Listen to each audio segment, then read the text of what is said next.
And welcome back, everyone. Welcome back to another week, another edition here of the PondCast, episode number 101, your weekly dose of all things StarCraft. I'm Coach VIP with him, joined by these amazing players and by the people in the chat as well. Welcome, players. By all these topics and by Kuro, handling the production side of things behind the scenes, and by all the lovely people in the chat. Welcome and all. There's a lot to get into, there's a lot to go through, especially because we've had a backlog of interviews to discuss, which we just haven't had the time to go through until now. Until now, we can finally delve headfirst into all these interviews. Let's jump on in. Up first here to round off all of our Maestros of the Game French interviews, we did have an interview with FunKa. Say we, the SCHistorian. The SCHistorian did actually have an interview here. I believe this was the final interview that was from the French kind of community. So it looks like either he did have an interview with KOKA, but just didn't publish it. Hard to say, because it's a little bit weird that we had one with FunKa and TKL, but we did miss out on KOKA there. So hard to say. We might get one in the future, we might not. But regardless, we did have one with FunKa, and honestly, it was great to see. It was great to see FunKa once again. I should say, it's entirely possible that KOKA was just too busy, considering that she has a little child now. Yeah, it's possible. And it was great to hear from FunKa once again. As FunKa, of course, he is a pretty historical figure in the StarCraft community. It's kind of weird, but for a long time, I feel like there was a lot of attention given to observers, like even before FunKa. Like I think of Flo, I think of Infeza, I do think of like quite a lot of like historical. I think of Legend, of course, from Startail over in GSL, over for GSL, like observing as well. But FunKa, he eventually became like the most known and the most kind of prolific observer in StarCraft for a very, very long time, and that's kind of that's what he was known for. And it was always a little bit sad when he kind of like stepped out of that role and into another. I mean, I say sad from from the outside perspective. Of course, he found greater passion casting tournaments and casting StarCraft and casting other events as well, and he kind of stepped away from the role of observing. And if you remember, that was when was it I always mix them up. Was it Yoga or was it KOKA that stepped in as like the underling for FunKa, who kind of stepped into the role of observer, and he was like kind of like coaching them. I want to say it was KOKA. KOKA was like the next observer in the line. I may be wrong, but that's what I feel like. Yeah. So it was KOKA, and then the same thing happened with KOKA, where KOKA, like, he stepped up, he became the observer, and then he started casting as well. So so it just so in the end, we kind of went through everyone, and nowadays it's kind of Mapu, because he's for the most part observing, but sometimes not. So. Yeah, it's Mapu whenever he has the time, because he is now in a different time zone. And Pi recently has been observing a lot, actually. Yeah, Pi. He's been observing a little bit as well. So it's cool to see like others kind of fill that role, but again, I feel like FunKa, he was the most prolific one for a very, very long time there, and eventually, of course, as is mentioned here, came into a role of casting for O Gaming, then eventually, of course, for Comeback TV. And it was great to hear from him again, especially because I would say from a more international foreigner perspective, FunKa, because he was observing for the English stream, for the main stream for the most part, that's how we had our connection to him. So once he kind of left that role and started casting in French, well then we'd never get to experience him, right? Like the only time that I would ever see FunKa would be, say, like, I don't know, some gaming music videos or or like the rap, for example, or stuff like that, right? Like that would then be my connection to FunKa as a foreigner, as someone who's not French, because that was it, right? Like because you wouldn't necessarily see him interacting with the main casters anymore, the main kind of group of international kind of commentators, because he was now ingrained in the French community instead. So yeah, because of that, I just haven't really been seeing much from FunKa as of late, and it was great to kind of catch up with him, especially because we learned a lot that I didn't know, right? I didn't know that apparently he's casting a bunch of CSGO. Like apparently, it was a nice kind of story that he told, of course, that they kind of connected with the Team Vitality boys, who also happened to be a little bit more ingrained and from France. And with that, they were able to get some drinks, able to have some connections, and they're, of course, a lot more ingrained in CSGO, and that was kind of FunKa's in. And then FunKa, of course, outside of that, he was, also watching and a fan of CSGO as well, and he was able to kind of like have that transition as well, where right now that's kind of like one of his main focuses, of course, is, covering and casting CSGO, which I had no idea about, right? I had no idea just because I don't follow CSGO, and again, I don't get to follow much of what FunKa's up to nowadays either. So it was great to hear what he's currently into. Likewise, of course, hearing a little bit more about the behind the scenes of Comeback TV, and hearing as well that they also dabble into like Super Smash Brothers and Dota as well, and some other like casting and content creation. So it was really cool to hear, just because again, this is like an update from someone who used to be a lot more ingrained in the more international scene, and now is less so. And that way, I miss my FunKa. True, I miss him. So it was great to hear. It's great to hear from FunKa once again. Great to hear kind of that transition from observing into casting, of course, and transition as well into CSGO, and his now passion of CSGO and getting exciting for that as well. Something that I had no idea about, because again, we don't watch the French casting stream and the French community in general, but was kind of like touched on a little bit with TKL, was the idea that TKL was maybe like a little bit more political, and hearing that interview, they kind of glossed over it a little bit. Like they touched on it a little bit, talking about how like that's something that he feels passionate about, and he does a lot on his stream. And I think he mentioned that he's had some talks with Comeback TV about it, with Coca and with FunKa, and about easing up on it, and things of that nature. But like it was spoken about in a very kind of different way. Then when it was brought up here, like it was a much more serious topic, which kind of puts things into a little bit more perspective. I will say this has happened a couple of times with the SCHistorian, where maybe is lacking a little bit of tact or a little bit of context in regards to a topic that might be a little bit more serious, and it's definitely something that I don't think he was aware of, and I think he even addressed it as well, like afterwards, where he was like, "Oh, like I just didn't know how serious it was," and I was just thinking more about it in a little bit more of a lighthearted way.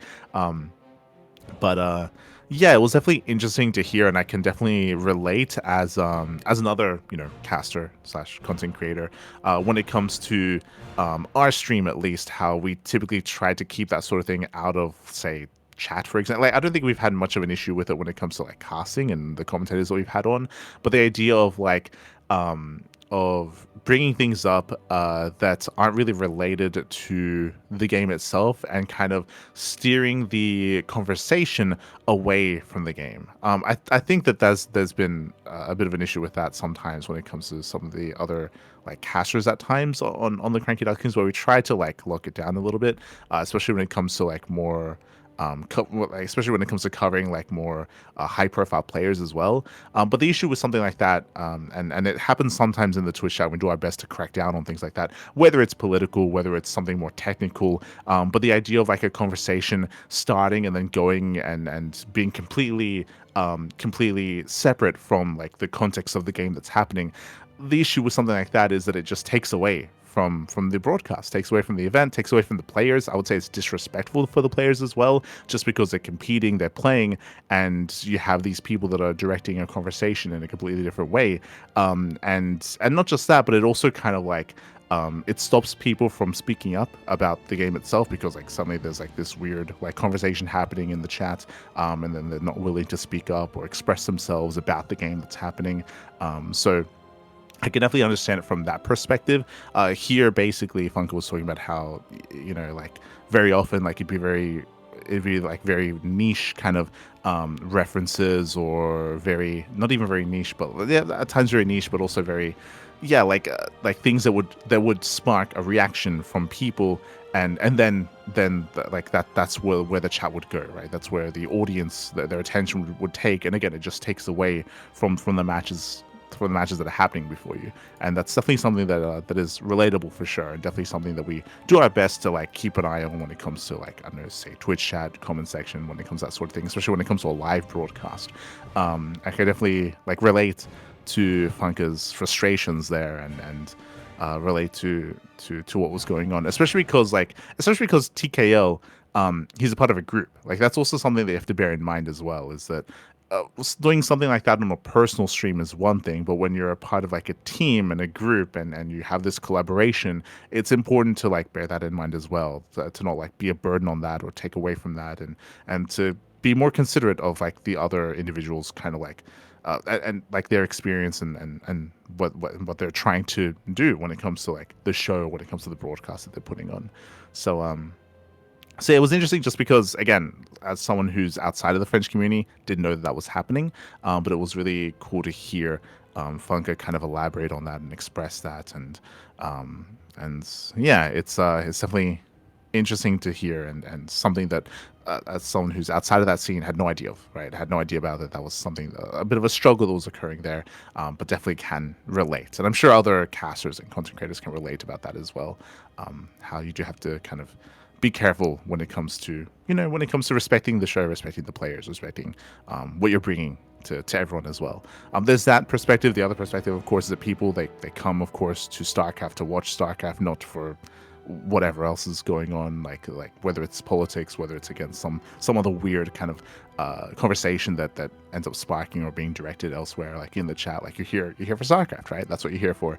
And that might not be the case for like some of the other streamers out there, but it's for ours at least. So it is for us, and that's kind of what we want to focus on. So yeah, it was yeah, I did kind of relate and appreciate FunKa's expressing himself there, and I feel like that like that became a big part of the episode as well. And again, it felt like the SCHistorian, he just wasn't necessarily aware of the of the gravity of the situation, or what he was kind of like touching upon.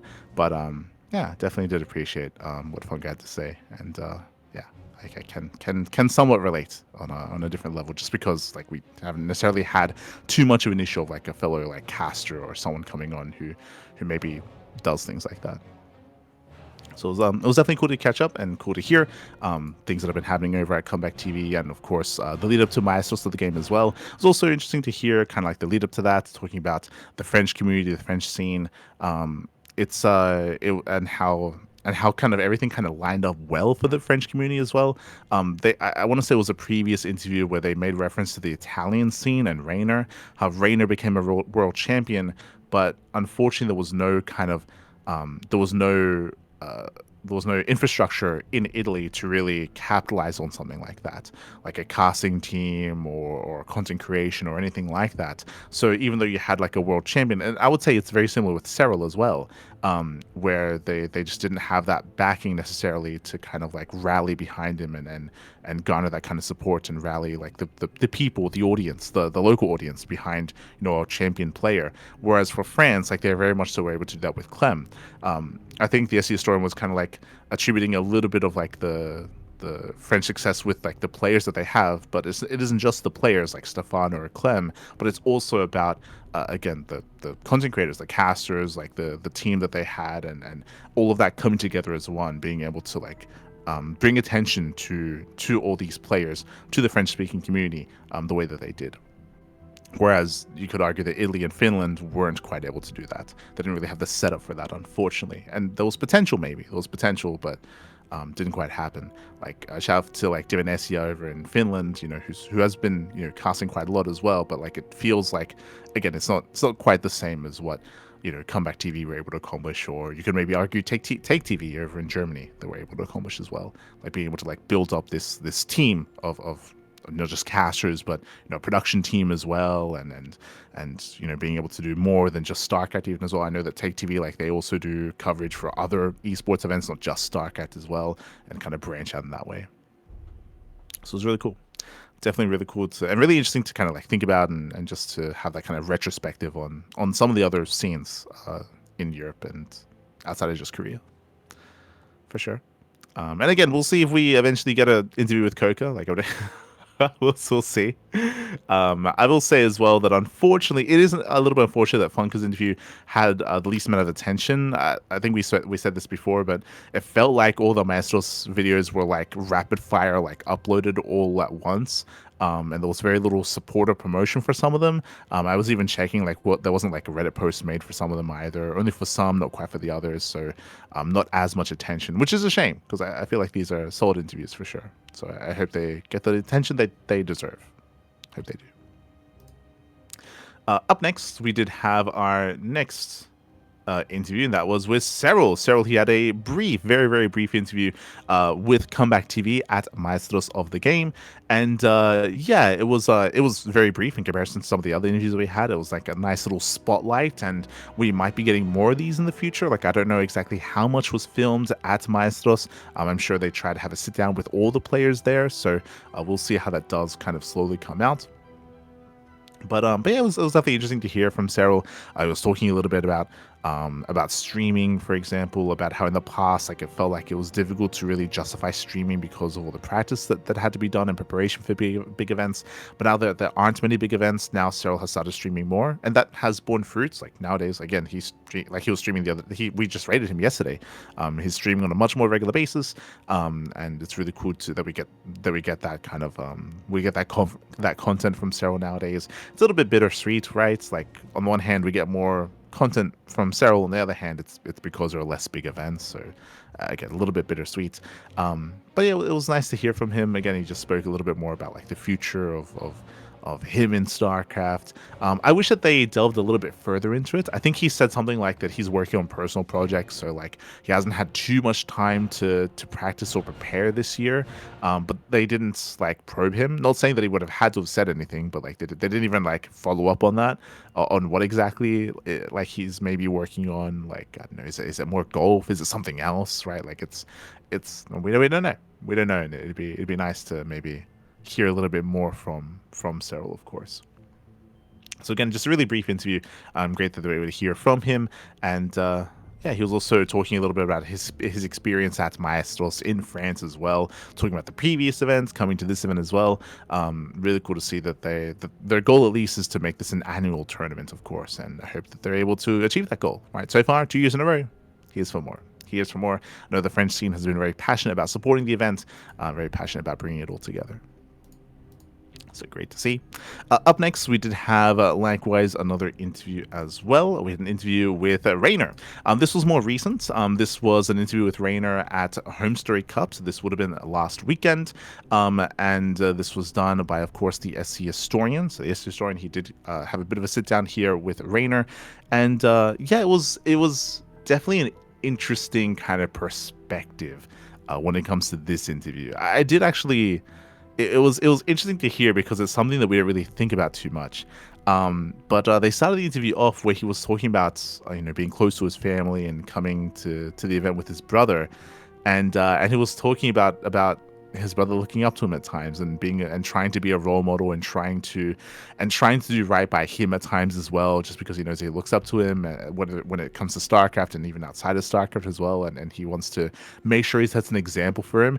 And it's really weird to hear that because I feel like Reynor has a reputation, right? He has a reputation about being more of like a cheeky boy, about like being a little bit more rambunctious at times as well, and to hear him be a little bit more mature and like talk about his brother in that way, like it's a side of Reynor that I hadn't heard before, and I liked it. It was nice. I feel like there's more to that because generally, when you consider how long we've been in the scene, when you think about Reynor, you think about the kid, Yeah. The 12-year-old that you saw like way on the beginning, like you think about the kid. So to hear him be like the older brother trying to teach someone else and stuff, like that's an interesting perspective on things.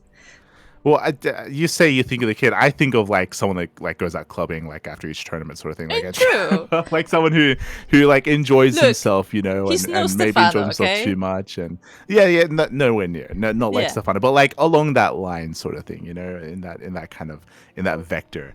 So I'm trying to think, hear... but I think he's like I'm trying to just think in general like vibe, but I don't think people generally mention Reynor as being problematic, to put it that way. Like, so yes, he has this kind of like lively personality, but I don't think it like interferes with like his life. No, yeah, for sure. But he's like very much so like confident, cocky at times, right? Overconfident at times as well, 100%.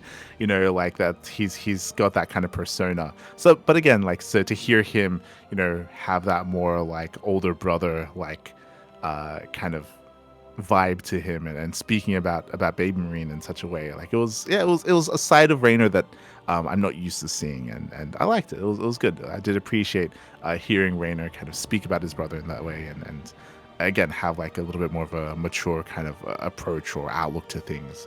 So yeah, it was definitely a little bit of an eye opener when it came to the initial beginning of the interview. Then from there, of course, we spoke a little bit more about BlizzCon. I also appreciated this perspective as well. For the most part, when it comes to the BlizzCon Legends match, we tried to emphasize it from the beginning that like it was always branded as like a Legends show match, but I think we always, at least I always assumed that it was going to be like a bunch of older players and maybe like one like current era like show match as well. Of course, now we know that it's like Idra, it's MC, it's like some older Brood War players, and that's kind of it. And he was talking a little bit more about the perspective. It's kind of weird that like they would leave out someone like Serral and like Clem or Maru and even just have like one of the more modern matches. When it'd be nice if that was involved. Obviously, like RSL is going to be at BlizzCon, but that's different though. Like RSL being at BlizzCon is nice, but like it's not BlizzCon. It's not that Legends show match. And it felt, at least from Reynor's perspective, it felt a little bit disrespectful to the players because of how much time and dedication they've put into the game, that they've stuck with the game, and they're not going to be represented at BlizzCon. And even though, like, from my perspective, like we always kind of knew there was going to be like a Legends show match sort of thing. It wasn't going to be a proper tournament. But yeah, like it also kind of puts things into perspective a little bit more when it comes to the players, when it comes to how they feel, when it comes to how it affects them, right? Especially in the current era where we don't have a big event at the moment for StarCraft. There's no EWC, there's no IM Katowice. So the hope would at least that we'd have like something at BlizzCon, and we don't, right? We have RSL, but again, that's separate, that's different, it's its own thing. So yeah, for sure, it definitely it's once again a perspective that I did appreciate that Reynor kind of like expressed, that he was able to express even on the behalf of other players, like a Serral, like a Clem, like a Maru. So did appreciate him speaking on that. Likewise, then they got into the patch a little bit. There's a lot of discussion when it comes to patch content that we do have to discuss today. It's not really anything new. A lot of the patch content that we'll be discussing later, it's all just validation more than anything. Like from what we've seen, what we've perceived from recent tournaments, of course, in regards to the patch not really achieving its goal, and the patch not really succeeding in what it set out to do, and even detracting and taking away from the game itself. But at the same time, it's always like hard to have a strong stance right now, just because I mean, I keep saying this, that there's a very high chance there's going to be another hotfix patch, right, to ideally adjust and rectify certain things. I guess we'll have more to speak on that once something like that does happen and once it comes out. But I do agree though that when he spoke about the patch, like there's a lot that unfortunately the patch doesn't address, and there's a lot that's still unfortunately prevalent throughout the meta when it comes to TVP, when it comes to ZVP as well, when it comes to the strength of Protoss in late game, when it comes to TVP mid game as well. Like there's a lot of sections that just were not addressed from the patch, and it's kind of weird that they didn't get addressed. So there's a lot that's still the same, and other things that have been changed for the worse currently. And I express currently because there's still like more amendments to be made to the patch, and more adjustments to be made, which is a good thing, I guess. But yeah, it definitely did kind of miss the mark, and it's unfortunate, just because it feels like we're kind of scrambling to try to iron it out and fix it up, before BlizzCon, which again is right around the corner. So we don't have much time. Don't have much time. He also spoke a little bit about his time in Korea, his time talking and discussing a little bit more about some of the backlash that he's been receiving, of course, which is I feel like very commonly known. We see it in our chat, we see it in other chats as well. Like I feel like Reynor, he's made partially because of his personality, but also I think it is because he's very public about what he does outside of StarCraft. But there's definitely a lot of hates. Like there's a lot of people that openly like say things negative about Reynor, like whenever he does poorly, even whenever he's doing well as well. And he talks a little bit about that here as well, which again hopefully is a way to humanize him a little bit more, to have those people be a little bit more compassionate about him as a player. We always do our best to kind of like push back against that sort of thing in something like our chat, of course, but there's only so much we can do. And again, it's prevalent in other like Twitch chats, other live streams. But it kind of goes into what I mentioned about other projects he's working on. Like basically, he said that like, and we know this as someone who's a little bit closer with some of the other players. It's very common for other pro players to, and I won't name names, but other pro players to spend a bunch of time playing Dota. Dota's a really common one. A lot of pro players they just spend their free time playing Dota. They spend their free time playing CS:GO. They spend their free time playing Deadlock, for example. I was gonna say there was a time when like everyone was playing Deadlock, and I mean like everyone. Yeah. But the difference with Reynor is that he streams League of Legends. He streams and he's a little bit more public about what he does when he's not, laddering and playing StarCraft. And so because he does that, a lot of people, whenever a lot of people give him hate for that. A lot of people like shit on him for that, for playing League of Legends. When like all these other players are doing the same thing, they just don't stream it. They just don't talk about it. They just don't say anything. So they don't get any of that heat or any of that feedback. And obviously it's his choice to stream that, to put himself a little bit more out there and make that public. But like the amount of backlash he gets for that is pretty insane. But it's pretty crazy. I also want to say to like all the people like, oh, you have no passion, because see, this was something that also happened, when the whole like patch discussion was going on, and like, oh, look at all these players playing AoE instead of StarCraft because of like people. It's healthy to have more than one interest, okay? If you do the same thing all the time, it just eventually becomes a chore. So it's good to have something that you can just take a break from one thing and do another thing, and you can be passionate about both, or like even multiple. So it's perfectly fine, and in fact probably better to be invested in multiple things. Yeah, well, I think what's important is that this is, I mean, all the players they already do this. Like they already play other games, they already play League of Legends, they already play Dota, they already play CS:GO. It's just again like they just don't publicize that. And Reynor's one of the few that does, and he gets a lot of hate for it. He gets a lot of shit for it, which is unfortunate. It's really unfortunate. This topic has been spoken about before, right? With the Muslim, right? The Muslim, he said the same thing, talking about how him switching, and I say switching, him like devoting a little bit more time to Age of Empires, for example, then like people would get upset that when he would like cover like a StarCraft event or something like that, even though it's something that he's still very passionate about and still something that he plays as well. It's just because he's spending time doing something else doesn't necessarily mean that like he cares about anything less, of course. But he would also get a lot of hate for something like that as well. Those are the two that come to mind. So it's interesting. It's unfortunate. It's just really unfortunate. And again, we do our best to try to push back against stuff like that. There's only so much we can do. But I appreciate that that the SCHistorian brought this up and they were able to have this discussion about it. And again, hopefully, like it is able to reach certain people and have them maybe rethink how they maybe approach how they speak about someone when they decide to be a little bit more public about something like this. For sure. So I did appreciate it. Did appreciate it here from Reynor, and in general, I do recommend checking out the interview. Mm-hmm. I would say I don't know if you saw that tweet. There was a tweet I think on Basil's account. Spoilers for Home Story, although we already talked about it. After Reynor beats Serral, they posted a clip where Reynor is like, not bad for a League player. Chat. True. Like, that was so cheeky. I liked it. I liked that despite the fact that clearly this is bothersome. Like Reynor is still very, what's the word?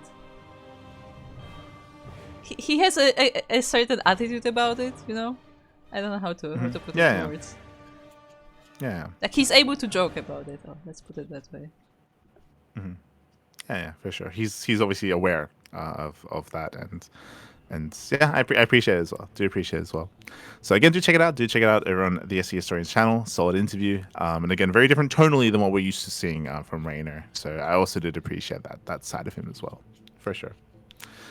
Up next, we did have we had Comeback TV. Comeback TV. They did give us. I believe this was revealed at Maestros. I could be mistaken. But they did actually show a bit of a snippet about the upcoming Clem documentary, The Comeback Kid, and it was also again a very interesting perspective here. So this was a little snippet covering Clem's run at IM Katowice before his of course big performance at EWC, and they showed like a nice little like maybe 10-minute segment, like 10-minute or 15-minute segment of the documentary. It was obviously drama. For my taste, it was dramatized a little bit much, but I did appreciate how they kind of like constructed their narrative. Again, they were focusing on Clem series versus Bunny. Then later they glossed over a series versus Sola, which was interesting, and then coming into a series versus Serral at IM Katowice, and it was an interesting kind of approach that they went. Like, so whenever you make a documentary, like it's always, you always kind of make a decision with kind of like the perspective that you're going to be taking, whether you try to focus from the player side of things, from like a viewer side of things, like when to intermix and splice in, certain other figures to kind of like tell your narrative and tell your story. Like creating a documentary is definitely an art form, and there are different ways to do it. And for this at least segment, they put a lot of they showed off the Team Liquid. God, what was he? He wasn't like the Team Liquid psychologist, but he was like the Team Liquid, like let's say support staff for now. But it reminds me a lot because Team Liquid, they're a bigger team, and they provide this for their players. But they do have like a lot of like health coaches. They have like their own psychologists. Like when it comes to improving at the game, when it comes to like mental state, of course, like that's been a big difference and a big change in esports in general, is shifting away from the whole like grind at 12 hours a day mindset from back in the day, from back in the Korean like esports like era, because it was found out that that's not the best way to improve, right? Team houses and the grinding, this kind of mindset, which was quite prevalent in the early 2000s, did garner results. That is true, but there are more efficient ways to improve. At anything really, but there are more efficient ways to kind of have that kind of approach. For a long time, that was like the gold standard because it showed that it worked, but it also kind of goes into some of the issues with Korea and even Japan. Like we spoke about Japan and Korea as well, and kind of their work mindset, how it's all about like grinding, it's all about overtime, even unpaid overtime, as much as you can, like so much emphasis put on work life and education, of course, as well, and that translated into that team house grind set environment as well for Korean esports. Obviously, there are a lot of downsides to that when it comes to, and we've heard stories from the team houses about that as well, about how that wasn't really, how you'd often get, for example, reprimanded if you ever were the first to stop practicing, or if you didn't at least put in like 10 hours, right? Like the coaches would like scold you, you get punished for that sort of thing. It just wasn't the most healthy environment, of course. I was talking about it, it goes into like, again, the Korean and Japanese mindset, and that's also why like suicide rates for young adolescents also getting higher because of just how much pressure there is when it comes to whether it's education, whether it's work, whether it's something like this, and from then we've had a bit of a shift away, and we've had a lot more focus on more efficient, more effective, more dedicated practice, of course, when it comes to kind of honing in and fixating on whether it's a matchup, whether it's a certain phase in the game, whether it's a certain build. Like there's just much more efficient ways to spend your time practicing when it comes to VOD analysis, watching games, when it comes to sleep, of course, sleep and having proper sleep, proper eating habits, proper diet, alongside proper mindsets, alongside what's the last thing I was going to go for? So eat, sleep, and yeah, just having like a healthy mindset as well. Like how all of that like contributes into a better performance on stage. Even if something like that is like maybe like a 3, 4, 5% increase, like it's still beneficial. It's still better than maybe like grinding for like an extra 3 hours on the ladder. That sort of thing. And I bring this up just because here in this documentary, they show off the TL support staff, and they were going through breathing techniques, right, with Clem. Like Clem before his match versus Serral, they were going through breathing techniques.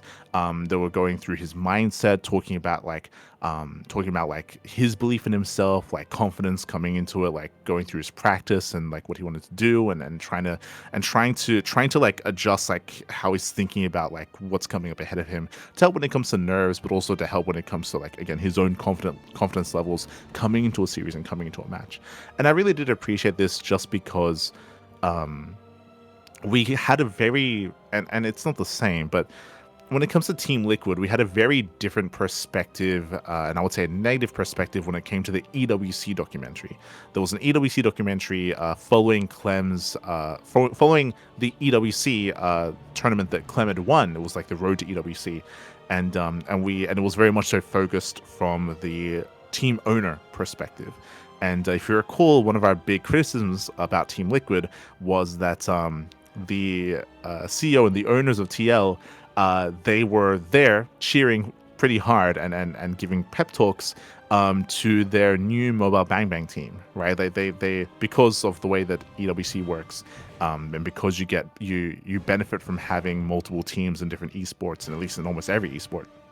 They recently signed a team, I think they're from the Philippines, and like the CEO and the owners themselves, like they weren't necessarily endemic to that kind of game or anything like that, but they were like hyper supportive of them, because they also signed like one of the best teams there. And then it cuts to Clem competing at EWC and winning EWC, and they were not there for him, right? The owners of TL and stuff, like they weren't, they were there for their other teams, for League of Legends, for Mobile Bang Bang, for the other teams, but they weren't there for Clem. And they ended up having like a Zoom call with him afterwards, if I'm not mistaken. Yeah, it was like a Zoom call to praise him for his performance. But like it definitely showed like a very different light on TL. But then here at IM Katowice, it's still not the owners of the team or anything like that. They're not there for him. But you know, to see like some support staff that Team Liquid are providing for him, like I did appreciate that they would do that for Clem, even if StarCraft isn't like the biggest like esport for them, isn't like the biggest team for them. I did appreciate that, and I'm sure that Clem like benefited a lot from that, and it was really cool to see at least some support provided there. And I'm curious to see, you know, what else we see when it comes to, again, that this Clem documentary following him into eventually that EWC, and into the rest of what this documentary has to show. I think they did a decent job as well when it comes to showcasing the game itself. I did find it really weird that they kind of glossed over the solo series. Like they put like hyper emphasis on what was happening in that Clem versus Bunny series. And I even remember it, by the way. Like they were talking about like one big thing. It was on Hecate, Clem versus Bunny, where Bunny forgot combat shields. And it was a really long game as well. It was a really long game. And he had no combat shields, and Bunny, he had a massive lead, and Clem was recovering, bouncing back, and he eventually won that. But like, the reality is, if combat shields was actually researched, then Bunny would have won that game. He would have won that game 100%, but he forgot it the entire game. And I remember, because at the time the casters were putting a lot of emphasis on that as well, on the fact that there is no combat shields, and they went back to it here in the interview, and it reminded me of that game. I was like, oh god, yeah, the game on Hecate, like the TVT, was crazy. I think they did a great job like showcasing that, but again, it was kind of weird that they hyperfixated on that series, and then they were like, oh, and then, you know, Clem 3-2 Solar. To say that they move on. It was like, obviously, I don't know how long the documentary is going to be, and you have to, whenever you make a documentary like this, you have to kind of like pick and choose what you want to put in and what you don't want to put in, and like how you want to, again, construct and what you want to focus on. Like, you have limited time available. It was just interesting to see like what they went for, what they didn't go for, what they skipped, and what they put in. Obviously, this is still just like a splice, a little segment of the documentary, but yeah, it's interesting how it was constructed overall. I think they put so much emphasis on like Clem, but not even just the Clem solo series. I wish they put more emphasis on the Clem Serral series as well, because again, they went in hard on the Clem Bunny series, and then for Clem Serral, again, they also kind of glossed over it. They kind of like moved on. It was like, you know, Clem, he came in, you know, they were hyping this match up as basically the winner of this series wins the tournament. It was in the quarterfinals, I believe. I think it was the quarterfinals. And they went in, and then, you know, Serral was like playing like a god, and then he won, and then we just move. Like they don't go into any specifics there. When I feel like there's opportunity for that sort of thing to maybe showcase maybe certain areas where Clem faltered in his confidence, or where he was playing well, but like Clem was able to surpass that, or I don't know. It was some interesting choices made when it comes to what to focus on, what not to focus on, and we'll have a better idea once the full thing is released. But regardless, it was well done. It was well done, well edited together for what it is they did show and what they did portray, of course.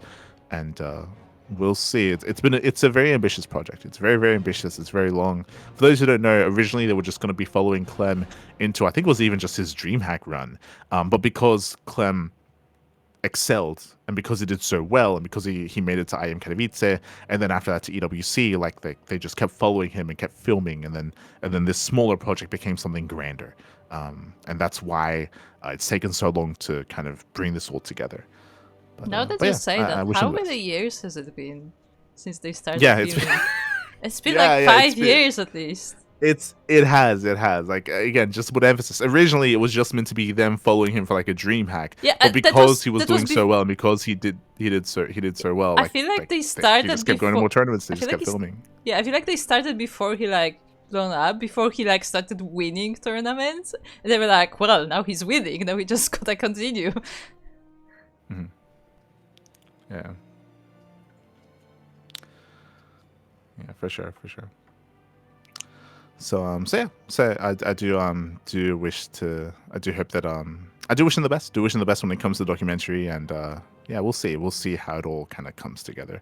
And again, very ambitious project, but I mean, clearly they've been putting in the work, they've been putting in the care, and into like the details of how to make this happen. Right, they didn't rush it out or anything like that, and yeah, I wish them the best. Wish them the best in regards to the documentary. And again, I do recommend watching that small segment. Was done well for what it was. There we go. Up next, we did have the Archon Studio AMA. It took us a while to get to this, but we did have an AMA end of last month, and this was more of a general AMA, but there was actually a lot of questions regarding StarCraft and regarding the StarCraft miniatures game. For those who are unaware, the Archon Studios, they're studio based in Poland, and they have been contracted, and they've made quite a lot of miniatures games and war games as well, leading up to this point. They, of course, did acquire the StarCraft IP to be able to work on the StarCraft miniatures game, and it is now being sent out. It's now being released. It's been a long time coming. There's been a lot of hype around it as well. I've ordered my starter set, of course, and I'm sure many have. And now they're being sent to people, of course. Now they're being sent out. But there were a lot of really interesting things that were revealed during this AMA. And I will say that first things first, we did already speak on like release dates for a bunch of stuff. There have been a bunch of delays. The reasoning for this is because they were overwhelmed. The StarCraft miniatures game is the tabletop miniatures game is their biggest project, and they went into detail showing that like their production was at capacity and their warehouse was full. I think they said that they had like a full warehouse and they emptied it out. They had a full one, emptied it out like 5 different times, like with just so many orders from I mean, it's successful, which is a good thing, right? I guess it's a good problem to have. But they had so many orders that they had some delays as a result of that. They mentioned that they are building a second warehouse right now just to feed everything because they have so much stuff. Yeah. And they began the AMA showing off. Yeah, they began the AMA showing off that you say building a warehouse. I think it's done at this point. Like they're moving. Yeah, into they were like it. moving like towards the end of it. Yeah. I think. Yeah, where they have a new warehouse. That was showing off the new warehouse, like bigger warehouse, more room, more capacity, and they're like, you know what? Because like this has caused so many issues, like it's prompted us to like start to expand, which again is a good thing. They do seem like a very passionate team over at Archon Studios when it comes to what it is that they do. So they were able to show off some of that. Also showing off a video about the production cycle, of course, bringing this to life and bringing this to the people, which was really cool. They also did speak a little bit more about they also opened up a little bit more about other things, which I thought were interesting. I do recommend the AMA. It's a very long AMA, 2 hours long. I'm just kind of going to go through like some short little sections that I did take note of, and one of them was they actually opened up a little bit about licensing IPs. There's a difference, of course, between constructing your own miniatures game or licensing from a bigger company.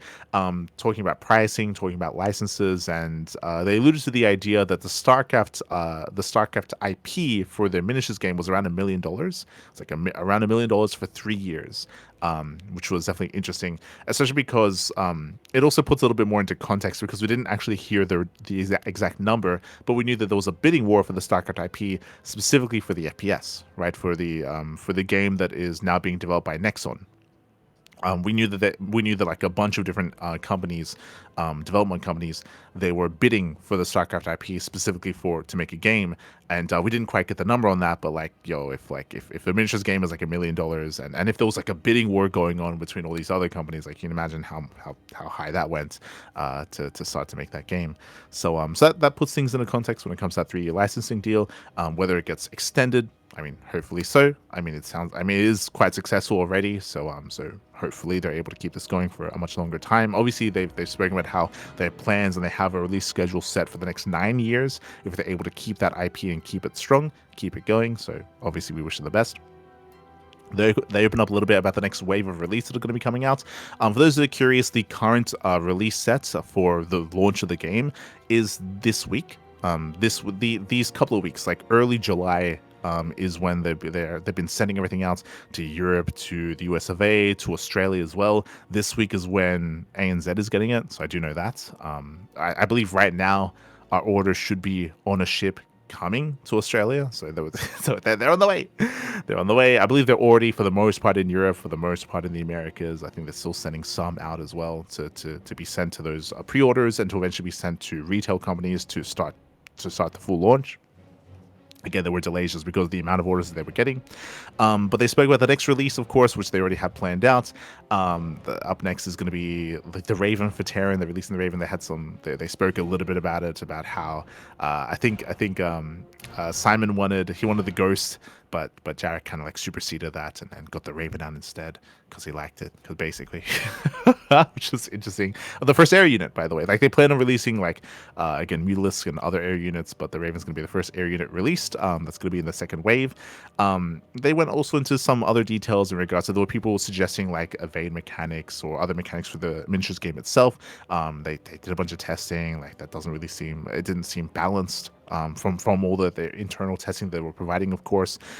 It's cool that because of all the delays, they did release an official rulebook, which originally was planned later, but again, because of all the delays, they felt the need to create something like this to add to the starter sets. I think they even mentioned that they planned it to be fully digital, at least at first, but Yeah, instead they they included a soft cover in the current orders.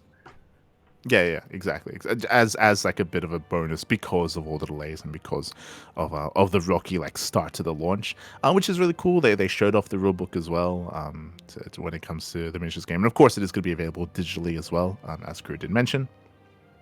It's cool they added that. They added that though to those orders. Likewise, they spoke a little bit about tournaments. They already know that I think a couple of tournaments have already actually taken place actually on the online app. But they spoke about how they're working currently with a tournament app organizer to try to start to get that going. They're a little bit tentative about pushing tournaments right now for the miniatures game because they want to wait for additional releases to kind of like add a little bit more complexity to the game itself. So waiting for like an extra 1, 2, 3 waves of releases first before they start to really get behind like the tournament scene for the miniatures game, which I'm excited for personally. Like I do intend to dip my toes into it, and we'll see how we do. I never really got into miniatures, into wargaming, but I have some friends that are big into like Warhammer and big into like Riftbound and some of these other like war games, and they're also getting into it as well. Like they're getting to the StarCraft one because they're big StarCraft fans, or at least they used to be. Once they heard about the war game, that's the miniatures game that's coming out, they're like, no, yeah, we're getting in. It's like, okay, let's go. So we'll see how it goes. We'll see what happens there. First things first, though, painting. Let's go. It's Painting? gonna be First its things own first, you have to journey. put it together. No, that's the easy part. That's the easy part. I've put together some Warhammer before, but the painting though, painting stream. Let's go. But yeah. So definitely a lot of information was provided. They also released a graphic as well, showcasing all the dates. But for the most part, they've kind of come and gone at this point. I think the last set was going to be the ANZ release, which would have been the 14th of July. Now it's the 15th. In the sense that they've all like since left their warehouses and currently on the way.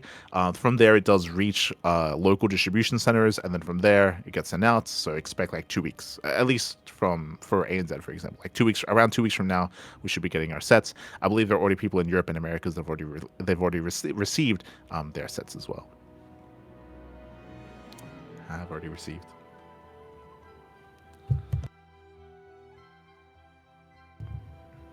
They produce all the miniatures in Poland. Yes. They produce them all in Poland. They have local production centers. It's cool. So I do definitely recommend it. They're pretty open and they're pretty open with their AMAs. They happen on a monthly basis as well. So if you happen to be interested in the StarCraft miniatures game or in Archon Studios themselves, just because they do work on other IPs and other projects, then do check it out. It's great to kind of follow along from like the production side of things as well. Really cool. It's really cool. Up next, we did have some player comments on the patch. Hold on. Before we move on, there was also a post on LinkedIn by the main guy, by Jarek, about the last part of the Founders boxes being made, the Founders edition specifically, and the very last box that they made that he himself cut from production. He was there waiting in the line until it's finished. It has a code in it, and if you send this to the customer service, you get a free tour of the facility and as many miniatures as you can physically carry. So there is a golden ticket in one of the boxes. There you go. There you go. So check your boxes. Make sure that you see this. He actually, there's a photo, he just handwritten golden ticket on it. So check your boxes when you get yours. I'll check my box. But is cool to see. It's cool to see. Up next, we did have again some patch discussions here from some of the players. We did already kind of allude to this earlier when Serral was kind of speaking about, and Serral and Reynor was kind of speaking about the patch a little bit when it comes to the SCHistorian interview. Here we did have a bit of a vlog as both Reynor and Serral, they were having a kebab over in Krefeld at Home Story Cup. It was a very, very laid back and casual video, by the way. I would say that the title is a little bit clickbait because they barely talk about it. To be honest, it was fun to see them interact. It was fun to it was a bit of a mukbang, seeing them eat some kebabs. Can I just say plates, I should say. Can I just say, when I think about Serral, I think about this like, distinguished French restaurant or something, like high quality fine dining. I don't really think about the Serral with a kebab. So that's a funny thought to have. Just saying. Yeah, for sure. It's. I mean, it was fun. It was a fun video. Fun to see them hanging out together as well. When it comes to what they discuss in it, I mean, there isn't really too much to it, to be honest. They were just lightly touching on the patch themselves. I think Serral was talking about how he didn't really get much practice on it. About how it feels. Likewise, we also went into a video that DNS did host with Clem and Alasia as well. And I would say that the consensus amongst all players is that no one really likes the worker count change.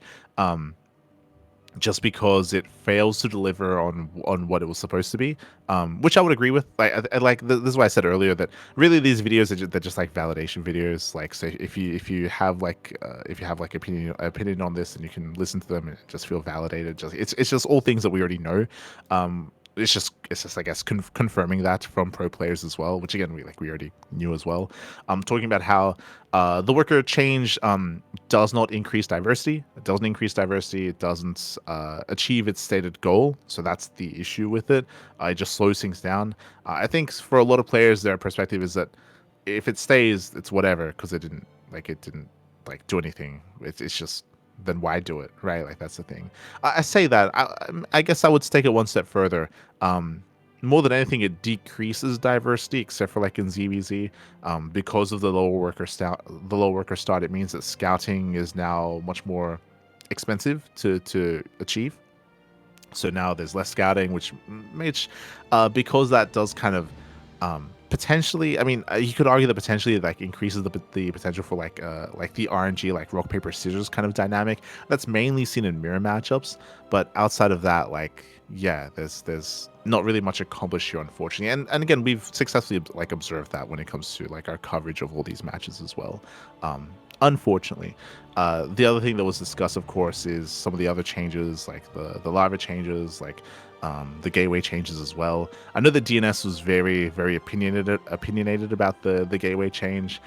Some of the other players were a little bit more lukewarm towards it instead. Once again, like talking a little bit about lack of diversity, which is true. If you have been watching StarCraft as of late, ZVP, for example, is less diverse than it was previously. I would say that TVP is the same that it was previously, except because the gateway changes, Protoss is now more aggressive early on, so TVP is now a little bit more punishing in the early game. And TVZ is again like the dynamic from Zerg players hasn't really changed. It's the Terran players that have been more all in and more aggressive. And I'll say that right now, like the patch is in a pretty poor state. But like I feel like everyone is on the same page for the most part. Like I feel like the people that aren't on the same page are people that don't watch StarCraft. They're like on like Reddit or something. So like it's whatever.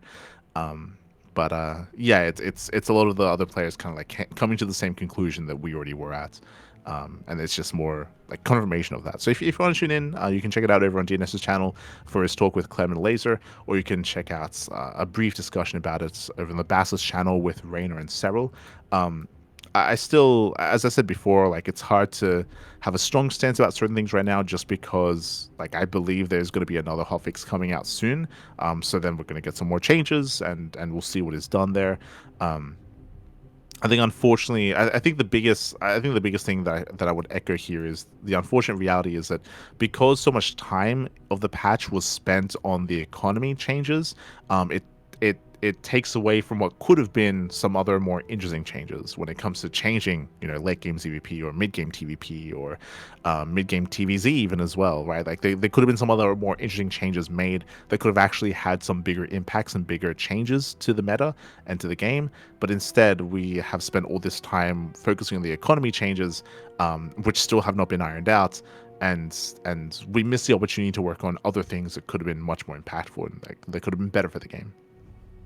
I think I would agree with that kind of sentiment.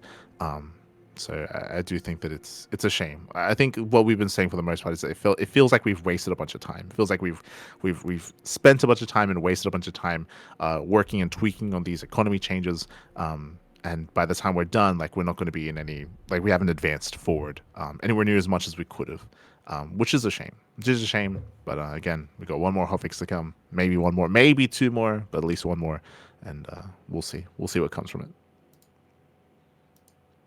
Best hotfix would be rolling back all the things. I would say that would not be the best hotfix. I would say roll back on some, but like push forward on others, right? Like if you're saying that like the best thing they could do is bring us back to where we were, well then we haven't advanced at all, and now we're back to where we were, which was not a good state, not a good place either, right? Like as I mentioned, like there pre-patch TVP needed to be worked on, ZVP needs to be worked on, like a lot of these matchups still need to be worked on. And if it isn't, then it's like, oh, then what? Then what have we done? What do we spend all this time on? So, yeah, we'll see. We'll see what happens.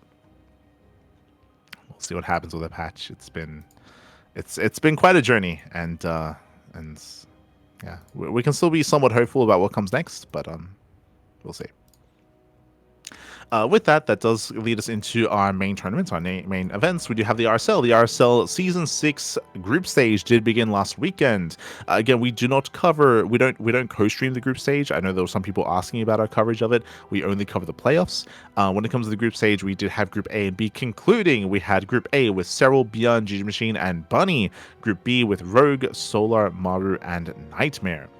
Coming into this group here, we had Serral and Beyond coming on first and second place. Bunny has been very inactive as of late. If you remember, we did cover Bunny this morning, and Bunny had very limited experience. He didn't really know what was going on. You can see here he had a couple of matches as well. Did go down to Serral, did go down to GG Machine. Likewise, Beyond was able to bring down GG Machine 2-0 in that final series. So Serral and Beyond, they did come out in first and second place. Likewise, Group B, we had Rogue and Solar able to come out in first and second. Maru, he is already out of the group stage. This goes into what is currently plaguing the patch right now is ZBT. ZBT is very, very difficult for the Terrans. And we've been seeing a lot of all-ins, a lot of aggression, and if the Zerg player is playing safe, then honestly, like it is in a sorry state right now, and we can see Mara struggling here. We've been seeing a lot of Terran players struggle, and this just kind of goes along those lines as well. So a little bit unfortunate, but Maru, he's out of the group stage, and we have Rogue and Solar making it through into the main event. In a couple of days, we'll have Group C and Group D. That'll be over the weekend. We have Group C, which is Jesus, a Protoss heavy group, Classic, Trap, Shin, and Hero. Group D is going to be Clem, Lambo, Scarlet, and Cure. Our predictions coming to Group C is going to be, oh god, that's a hard call. Oof. PvP right now is insane. If you've been watching StarCraft, you would know that PvP is more aggressive than previously because of how the pylon works, because of fast warp-ins. It's more aggressive, more all-in, more chaotic. So I can't with confidence say Hero makes it through this group. I'll be honest. Like I can't, I can't say that with confidence. I would assume that Shin and Hero will advance on out of Group C. But I can see Trap beating Hero. I can see Classic beating Hero. I can see them all beating each other. Like right now, PvP is very, very unstable as a matchup. So it's hard with confidence to say which one of these Protoss players is going to be favored in all those PvPs. So wish them the best. We do wish them the best. Meanwhile, Group D, Clem, Lambo, Scarlet, and Cure. I'm going to be leaning towards Clem and Cure. I do think that Clem and Cure right now, if you've been watching their TVZs, they've been hyper aggressive, but they've been succeeding with it somewhat. Hyper aggressive, hyper all in, and we'll get into some of those results in more recent times, but like that's where they've been finding success. I do think that they are favored over Lambo and Scarlet. Of course, I wish the Shopify Zerg players the best. Lambo and Scarlet do want them to do well, but I do think that Clem and Cure are going to be favored there to make it through the group. Wish them the best. Wish them the best. As that leads us into GSL CK. GSL CK number 5, Race Wars. Let's go. Of course, we were covering this event over on Soup and later on Twitch and YouTube. Last week, we already covered day 1, which was the kind of King of the Hill round robin event where Team Zerg, when I say Team Zerg, Rogue, he all killed the Korean scene. Rogue, he took down Zound, Innovation, Trap, Maru, Classic, Cure, and Hero. Rogue went 13-0 with just his fundamentals. Crazy. That was kind of like the first big omen for the patch, is that Rogue just all killed the entire Korean scene. And Shinny spoke about it during the interview afterwards. He spoke about how Rogue had no practice on the patch. Rogue only watched Shin's YouTube video. And Rogue did nothing special either. He just played standard and he just breezed his way through, and it was crazy. So Shin definitely had some words to say afterwards. But this week we had day 2. We had day 2 of the event. We had Team Protoss versus Team Terran. Here we did have a Trap all kill. That Trap. He took down Innovation, took down Beyond, took down Maru, and he took down Cure as well. So Trap did all kill. If you watched those games, you would know that Trap was hyper aggressive. We spoke earlier how early game PvT is much more Protoss favored. We saw a lot of proxies, a lot of proxy pylons, a lot of early gateways, a lot of early aggression. That is where Trap did thrive. If we ever did get into like a more mid-game setup, that's where Innovation took a map, that's where Beyond took a map. But early game is for sure much more difficult for Terran now, due to some of the more aggressive features now of PvT. And yeah, Trap, he had his way with the Korean Terrans. It was crazy. I did see a lot of people that didn't watch the games comment on it on Reddit, and it's very clear that they just didn't watch the games. Again, it was just early aggression, early cheese, early gameplay there, and Trap did well. Did well for himself. That led us into the ZVP Grand Finals, Team Zerg versus Team Protoss. Armani was fielded first. This is because Armani didn't even get to play last time. No one got to play last time. So we got to see some Armani. We got to see some Solar as well. Zound did take down Armani 2-0. It was great to see Armani again. Armani, he was the legend player for Team Zerg. And I mentioned at the time that I've been following Armani and on socials, and he leading up to this, he actually hung out with Dream, which was really cool. Fun fact: just before we went live, hazard a guess, Kuro, hazard a guess, who did Armani get some Korean barbecue with just before we went live? If it's that shocking, that must be someone that's retired. That can't be someone that's active. Obviously, Okay. obviously, yeah. I don't think you would be that shocked by Impact, because Impact has been recently playing. Nah. It's a Protoss and a Terran. He was hanging out with two of them. Okay. One Protoss, one Terran. One person. Yeah. I'm gonna Both say retired. One of them. Hold on. One of them was at Doyo Cup. One of them. that makes it more difficult. God damn it. Because I was gonna say Zest, because everybody has been wanting to see Zest. True. Like people have been asking for Zest everywhere, and I'll be honest, I have no idea what Zest is up to. I have not heard anything about him ever since. Stats is another good option. Stats also is everybody's waiting for Stats. Sure. Everyone's waiting for Stats. And Stats recently posted something on his Discord, but it's very vague. He did. So we don't know. We don't know what's happening. He just posted it like, stay tuned, essentially. So we're just staying tuned. So who are you locking in? I mean, by your reaction, it's neither of those. So I'm gonna say Patience and for Terran. Okay. Wait, who was at Doyu? I don't remember already. Alive. There you go. Protoss and Terran. Alive was not at Doyu. He was like... Yeah, I know, but I'm like, I don't remember who was on there other than Innovation. Like, I remember Innovation was there, but what other Terran was there? True. He was hanging out with TY, who was at Doyu. TY, true. TY was there. And the reason why I laughed when you said Stats is that they were both Splice Boys, if you remember. They were both Splice Boys, TY and Stats. Funnily enough, TY on Instagram, his profile picture is him still in the Splice jersey. I mean, yeah. It was TY and it was JYP.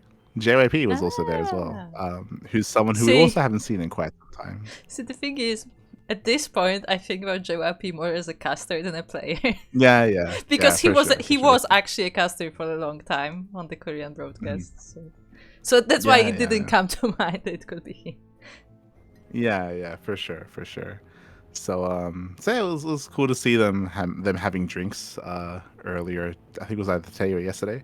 But anyway, so Armani, he's the socialite. He's hanging out with Dream, with TY, with JYP, hanging out with everyone. See, really what's happening? He's like getting all these players up to speed, and maybe they will all join some events in the future. True. Really, he's the network. Like Armani hasn't played much, but he's the network. He's connecting all of them. Exactly. But yeah, he honestly looked pretty good. When it comes to his games versus Zaun, he looked very meta, if you will. He looked very, very meta. Obviously, like a lot of the mechanics were rusty, but definitely looked like he knew what he was doing. Zaun did bring him down 2-0. Then we had Solar. Solar took down Zaun, took down Classic, took down Shrap. Solar, he almost all killed. He almost all killed Team Protoss. It was looking very good. I will say that Solar, he did live up to his nickname. He did like basically brick. With Sola, the last game against Trap, he just went for a German taxi, and then unprompted against Hero without any scouting information, he just did the same thing. He just went for another German taxi, just ran into a brick wall of Mass Oracle. So Hero did begin the comeback and did put a point on the board for Team Protoss. And then Rogue was able to close it out. And in the end, Team Zurich, they take down Protoss 6-3. I will say that I was expecting Sola to all kill, but again, he did kind of like ape it up towards the end. So like the brain was not there. It was so that did allow for Team Protoss to have a bit of a back and forth here, with Zaun beating Armani, with Hero beating Solar. Shin never got to play, period. Fun fact, Shin was on Team Zurich. He didn't play a single game in this tournament. They never had to field him. I hope Shin celebrated that victory at the end. You know? They were all playing, and he was like celebrating, like, yes, like I won this. Exactly. No. I mean, to be fair, he was also casting on his stream, so he was able to be involved in some way, and he was the captain for Team Zurich as well. But I mean, you say he was the captain, but then we learned that Solar was suddenly a captain, and then he wasn't. Yeah. I don't know what Shin was captain for day 1. Solo was captain for day 2. It's fine. It's fine. They just passed the captain hat around. But yeah, GG well played. Congratulations to Team Zerg. They do claim the race war over Terran and Protoss, which is to be expected in the current patch. There are no surprises there. But again, shout out to Team Protoss for putting up a fight and for taking some maps, as opposed to what happened in game one, or day one even, which was brutal. But GG well played. And again, it was great to experience some. It's great to have once again another unique format for GSL CK. I do recommend it. I do recommend the VODs. A very, very fun format. This more like King of the Hill or All Kill style format. I look forward to see what the next format's going to be, because again, they've been very, very experimental with their formats. I would say I've been hearing that this format that we had for this GSL CK specifically is more popular in Brood War, and like I know that somebody like tweeted that, but also like when I was trying to look up the name of the format, because it's called like Winners League or something, like all I could find was like Brood War pages. So it seems like that's something that's a bit more popular in Brood War, and they decided to try it in StarCraft II. Yeah, maybe. I say maybe because obviously this had its own quirk, like the best of two for like the legend player and stuff like that. Like that was, I can't imagine that's a thing in Brood War. So like it still had its own like twist to things. But regardless, it was a really fun format. I do look forward to whatever format comes next for GSL CK number 6. Again, there's a monthly tournament. If you want to help support them, patreon.com/GSL is the place to be. Up next, when it comes to big events, Crank Gather Season 4 Group Stage Week Number 1 did conclude. Again, for those who are unaware, this is a StarCraft Evolution tournament featuring the best teams in the world in StarCraft, featuring Basilisk, Onside, Shopify, Team Liquid, and 4 qualified teams as well. CRHB, if we lose, it's Crank's Fault, Stowny Balls, and Team Red, White, and Blue. So 8 teams facing off here. It is a round-robin group stage. Week 1 did conclude. We, of course, did cover every single one of these matches. I do highly recommend the VODs. It was a very fun event. And again, the next week will be, or the next couple of days, we're going to be covering the next couple of, the finale, I should say, of the group stage. Up first, we had Shopify versus Stowny Bulls. Stowny Bulls, they take down Shopify 3-2. Went all the way to the ace match here. Björn took down Young Yakov in the initial best of 1. Gigi Machine took down Scarlet. Lambert took down Zardiant. Young Yakov took down Harstem, so they were having a bit of a back and forth. In the end, we had the ace match. Björn was the obvious ace player. Zardiant came out for the TVT, and Zardiant had a very unique build going Mass Wraith. Who went Mass Wraith against Björn, and he bullied Björn on Fear and Faith. And in the end, Zardiant did win the series for Team Stowny Bulls. GG well played. I want to give a quick shout out to Zardian because I think his names are very funny. Because Zardian on Europe is called Irradiant, and on NA he's called Valkyrian. So there you go. I wonder what he's on Korea. Yeah, he has a lot of fun with it. Up next, we had Onside versus If We Lose, It's Crank's Fault. Again, If We Lose, It's Crank's Fault is basically X-Jinair plus Percival minus Maru and Clear. So a very Jinair-inspired team, where we had Onside, where we had Ryung. Ryung, he went down to Percival in the initial best of 1 on Fighting Spirit. Maru took down Rogue. Zhao took down SOS. Creator, he fought back for Team Crank's Fault, taking down Ryung. And then we had the ace match. It was the ace match, Maru versus Creator, and Maru takes on Creator on match point. GG, well played. Maru does bring him down. Again, it's been a lot of fun to experience and to see some of these players play StarCraft Evolution for the first time. A lot of them are very inexperienced. Fun fact, Serral and Reynor, they even spoke about it during their kebab talk about how they have very little experience in StarCraft Evolution, but they're competing in it nonetheless, and we'll see how they perform against some of these other more experienced players. But again, Onside, they do claim the win. Up next, we had If We Lose, It's Crank's Fault versus Shopify, and this time it was not Crank's fault because they do take them down. 3-2. 3-2 also went to the ace match. Rogue took down Scarlet in the initial best of 1. We had Harston taking down Trap. Creator took down Björn. Lambert took down Percival. Went all the way to the ace match. Björn came out as the ace player, once again to be expected, but Rogue came out as the ace for If We Lose, It's Crank's Fault, and Rogue takes down Björn in the ace match to win it all for Crank's Fault.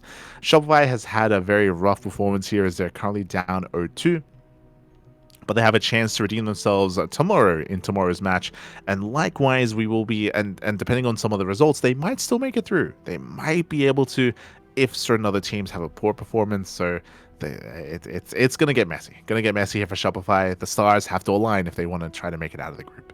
Have to align. By the But way, again, tomorrow is going to be Onside versus Stony Bulls, Crank's Fault versus Stony Bulls, and Shopify versus Onside. I only just realized how funny it is when if we lose, it's Crank's fault. Lose to Onside specifically. Yeah. Considering that is Crank's It is team. Crank's fault. Yeah, it is his fault. It's his fault. Clearly. Yeah, 100%. Also, looks like we do have lineups revealed as well, so we can kind of go into it a little bit here for Onside versus Stony Bulls. It is going to be Ryung versus Gigi Machine, Zan versus Young Yakov, Maru versus Shameless, and Maru versus Milky Cow at the very end. Oh boy, who do we favor here? It's always hard to judge Onside because they're so inexperienced in this kind of game mode.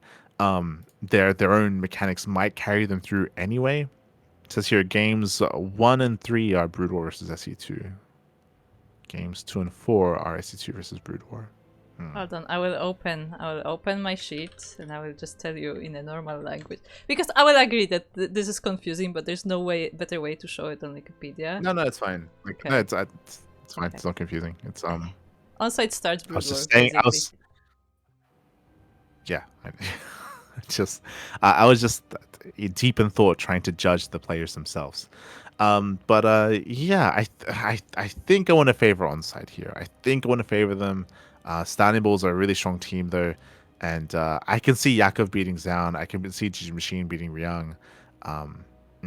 Yeah, I can even see Milky Cow beating Maru, to be honest. Like, there's potential. There's potential here for an upset. Leaning towards Onside, but I can see Stony Bulls beating them. At the same time, we do have Crank's Fault versus Stony Bulls as well. I think this is going to be a harder one for Stony Bulls, to be honest. Just because I have more faith in Rogue against Gigi Machine, I have more faith in Creator versus Shameless. I think Crank's Fault has some stronger lineups or some stronger individual matches here. So we'll see. Likewise, Shopify versus Onside is going to be Scarlet versus Maru, Hearthstone versus Zaun, Lambert versus Ryung, and Björn versus Zaun as well. Oh, okay.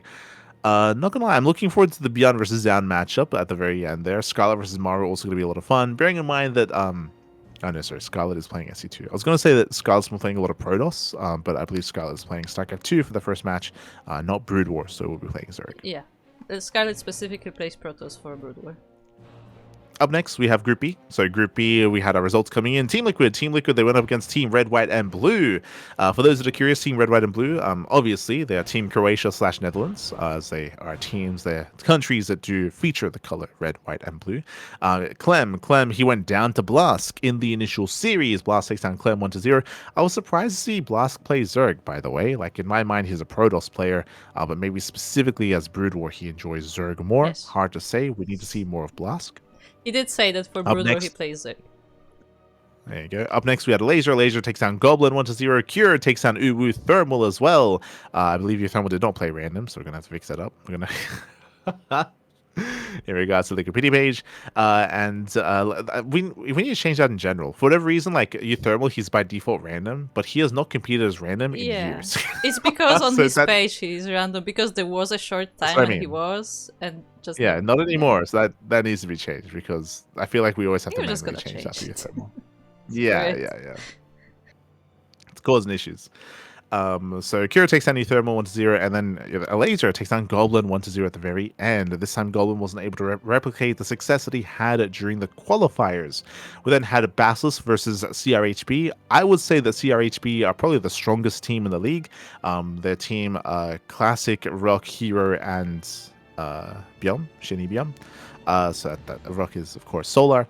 So we did have Hero versus Reynor. Hero takes down Reynor in the initial match on Fighting Spirit. Serral takes down Shin in the ZVZ. Honestly, Serral looks really impressive. He looked really good in the ZVZs. He played against Shin and he played against Solar. And Serral, he was playing Brood War Zerg. He looked like a beast. Like, I was very, very impressed by Serral's play. Apparently, he has some experience in Brood War. Classic takes down Trigger in their respective match, and then Classic takes down Reynor in the Ace match. GG, well played. In the end, CRHB, they take down Basilisk in the group stage. Then we had Team Liquid versus CRHB as well. Team Liquid, they had a close clutch back and forth. A Laser falls to Shin. Clem falls to Hero. Cure takes down Solar in their respective match, and then Skills takes down Classic in the PvP. It came down to the ace match, a Laser versus Classic and a Laser. He took down Classic 1-0 to win it all for Team Liquid. GG. GG all played. And again, we're going to be having Bassus versus Team Red, White, and Blue, CRHB versus Team Red, White, and Blue, and Team Liquid versus Basilisk tomorrow. Or sorry, in 2 days. In 2 days' time, that will be taking place. And again, we'll be there to cover it via replays in English. So look forward to it. Do look forward to the group stage wrapping up this week. Playoffs will be next week. I do look forward to it. Speaking of StarCraft Evolution. Would you like to look at the lineups as well? No. Speaking of StarCraft Evolution, we have more SCEvo events. We have the SCL Season 3 Ladder Invitational.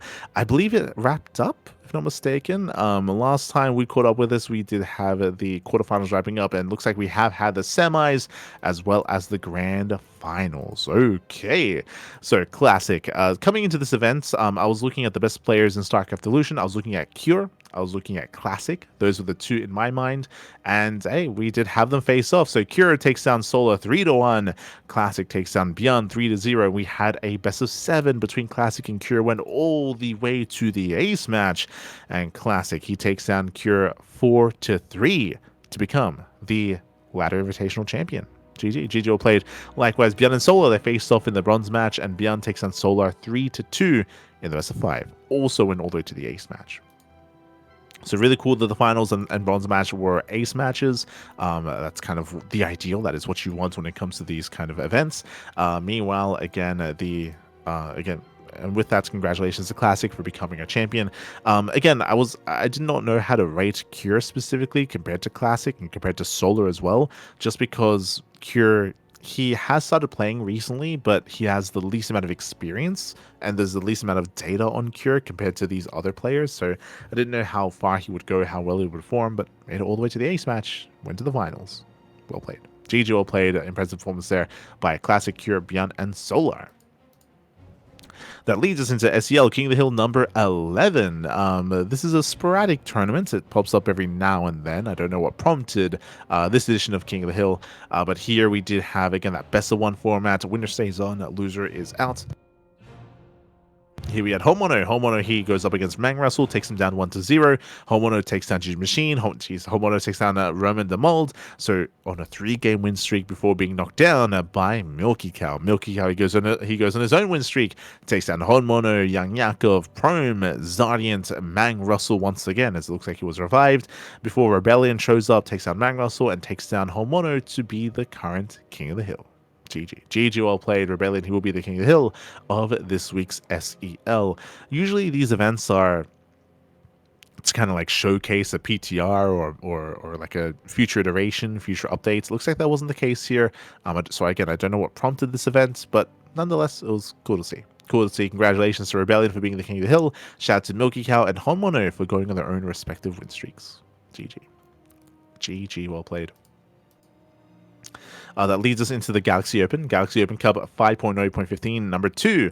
This is a modded tournament on the previous balance patch before the PTR, and this time it got a little bit more attention. Last time we only saw mainly like the semi-pro Koreans competing, like 3 Points, Honmono, Rebellion, Lunacy, Prome as well. Here we branched out a little bit, and Nicaract was competing alongside Percival.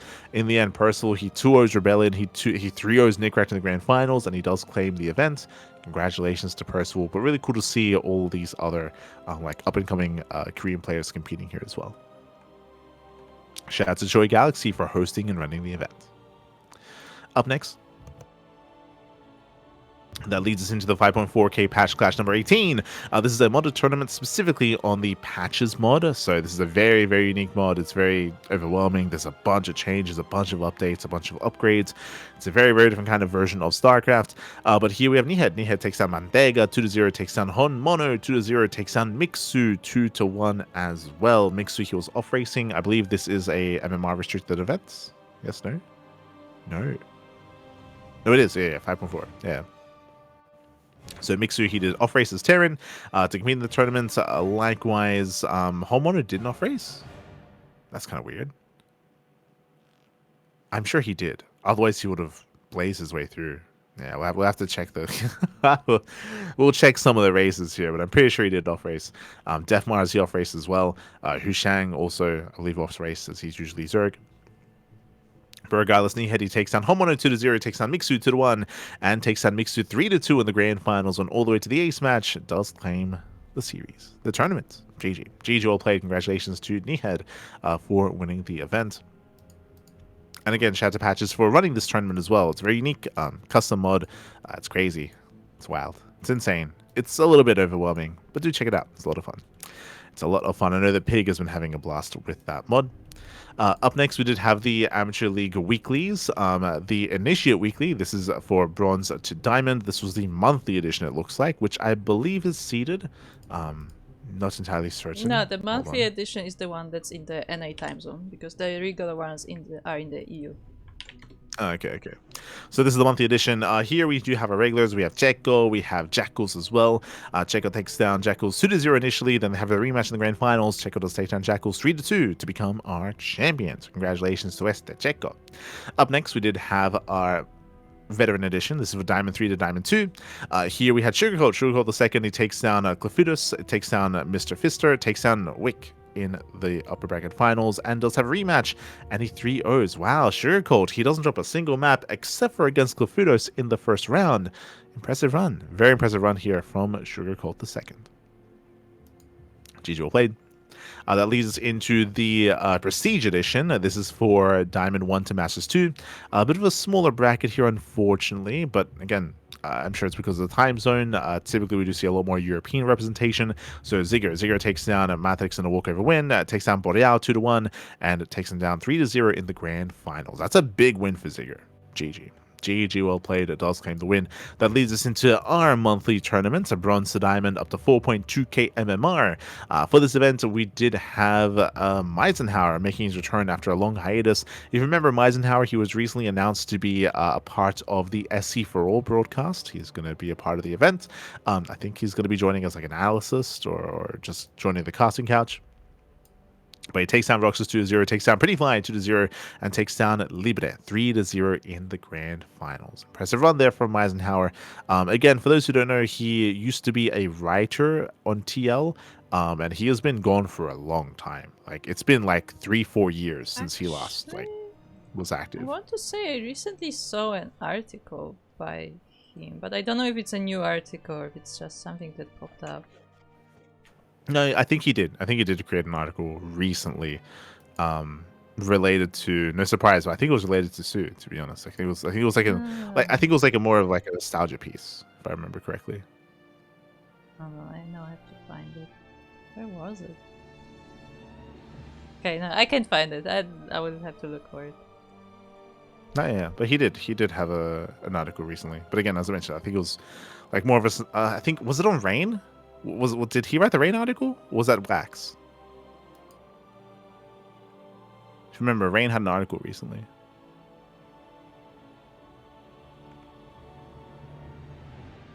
I'll be honest, I don't know how to search articles on TL. I don't know how to do it. I don't know. There you go. He did a Doyu Cup preview. That's what I thought was he came out. There you go. So I guess, yeah, Sue was involved. Yeah. See, it was. I said it was a nostalgia piece. That's what Doyu Cup was. Yep. So there you go.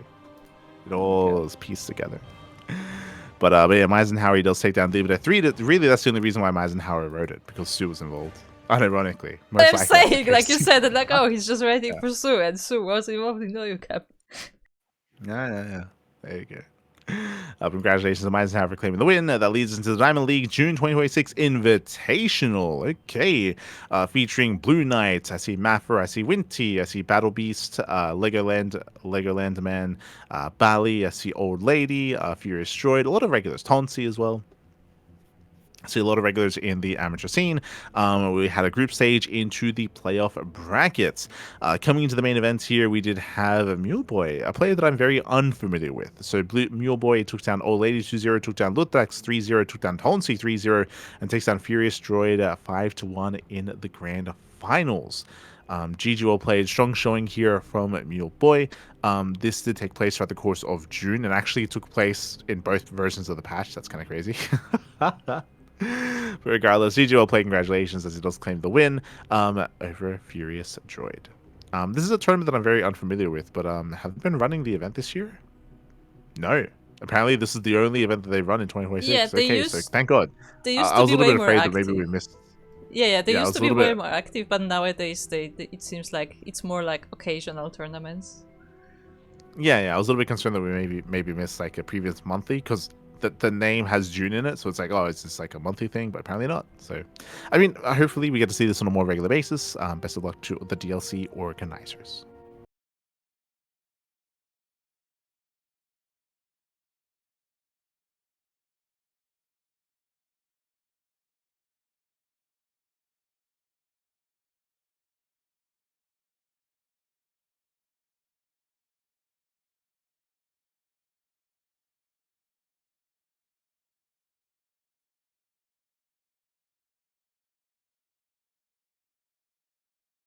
Upset.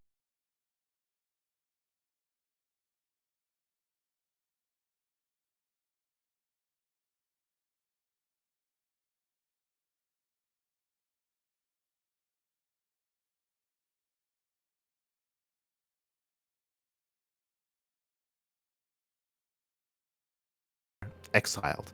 I don't know how to rate he forfeited. No, sorry, Babito forfeited. I don't know how to rate Exiled. Exiled, he went down to Azura. Meowridoom came out in first place. Oh, I was leaning towards Azura in first place there, but no, Meowridoom in first, Azura in second. Exiled, he does not make it through. GG. GG all played. Group stage 2, we have Kamikaze, Cobblestone, Anticore, and Magnath in Group A. I'm going to be leaning towards Anticore and probably Kamikaze in Group A. For Group B, we do have Akedon, Sig, Greenert, and Danielo. This is a group that I cannot place a favorite because Sig, if he was in form, I think I'd favor Sig, but I know that Sig, he's been, focusing on running tournaments and casting even as well and doing other things. Like, I know he has not been dedicating as much time in competing. Akedon, I know he has been improving. I know Akedon has been grinding as of late, and I understand that he's been improving as a player. But I think Akedon is off racing for this tournament. Yeah, he's off racing. True. Because he's a Protoss main. So I don't know how to rate his off race. Greenerts, I don't know how to rate his off race either. He's mainly Protoss, so he's also off racing. I cannot judge Group B. I'm gonna tentatively I'll say Sig, but again I don't know how good Akedon or Greenerts off race is. Group C, we have Inexorable, Angry, Deafy, Doomrat. I got a favorite Inexorable here. Inexorable and probably Deafy. I think I lean towards Deafy here as well. But I also have not seen much of Doomrat as of late. I don't know how to rate Doomrat right now. Angry, I know he's been improving a lot recently. I know he's been grinding. But I haven't seen him in competitive tournaments, so I have a hard time judging Angry at the moment as well. Then we have Group D. We have Kaiboy, Nihed, Azura, and Meowridoom. So Meowridoom, he surprised me in the group stage. He's Meowridoom and Azura in the same group again. Is that normal? who's seeded this group? What? Why are they in the same group? I don't think that should be possible. Okay. So Meowridoom and Azura, they fight each other again. I'm gonna lean towards Meowridoom here. Maybe Meowridoom and Nihed, or Meowridoom and Azura. Hard to say. Again, at this level of play, like I'm very limited in my knowledge about some of these players. So best of luck. Best of luck to all the players. Top 2 make it through into the playoffs. Best of luck. Up next, we have the All Things Protoss Team League Season 5. We were able to raid into this a couple of times throughout the week. Here it looks like Week 2 has concluded, and some of Week 3 as well. So Week 2, we had V for Vitamin Deficiency. Against, this was our criticism. Every time I want to say, I love the names of the teams. I love when people get creative with the names. It's good. It's good stuff. They're all memers. They're all clowns. But once again, unfortunately, there's no details in these matches. I would hope that we get that at some point, because we had that last season. We don't have it here. What's going on? It'd be nice if we knew. Fun fact: we actually have details for one series for the Canon Council versus Goobers Unchanged. We have details there. What about everything else? What's going on? Oh yeah, we have some. Funnily enough, we only have details for the Canon Council matches. I have a feeling that they're specifically updating that on Yeah, Wikipedia. I Yeah, was gonna say I look think at the that. team themselves may be updating that. Yeah, yeah. All 3 matches with the Canon Council have been updated. Literally no other match. Guys, come on. What's going on? That's the level of organization I expect from the All Things Protoss Team League, to be fair. I think. Okay, so up first we had the the South Magyars. They take down V for vitamin deficiency 6-4. Likewise, Weeaboo Awebos. They take Oh, I down still the haven't pink sent you the hair Awebo, have I? the Oh. pink hair Star Maids 6-4 in their respective series. We then had the Cannon Council. They take down Karatije Aranje. 7-3. Here we did have a Luton. Luton takes down Vaeda 2-0. It's a big win. We had Akash and Arki. They go 1-1. Solicus and Frelgos, they tie 1-1 as well. Neflatsbor and Delthus, they goes in favor of our Karache player. And Universe and Bomiolja, they tie 1-1. Oh, let's go. They tie 1-1 towards the end here. Congratulations to the Cannon Council. Likewise, they've also played the Week 3 series. The Cannon Council, they take down 0 aggressive options 8-2 because they had 0 aggressive options. We had, again, Solicitous and Lulis. Sorry, Celcidus. God, I keep saying Solicitous. Celcidus and Lulis, they tie 1-1. We had N Flats going 2-0 over Tixt. We had Akash 2-0 over Sacred Coconuts. We had Universe take down Cobblestone 2-0, and Aluton and Lorimbo, they tied 1-1 in that final series, but did go the way of the Cannon Council. GG. GG well played. Actually, I think the reason why the Cannon Council matches are being updated and none of the others are, I think it's because those are the only matches that gets streamed. Bomioj is casting. Yeah, because he's part of on the the team. Mm-hmm. Yeah. So he's streaming and casting those matches, but only those matches. God damn it. Okay. Well, there you go. Really, this just means that we need more All Things Protoss casters. We need more casters out there. The hell? Yeah. So if you're thinking about casting, I mean, maybe contact them. They may be up for it. Yeah. If you're a goober, if you're a gooner out there, if you're unchained. Yes, they do need more goobers. They do need more goobers. If you are vitamin deficient, or if you're also a weeaboo however, then do consider getting in touch and casting some of these matches.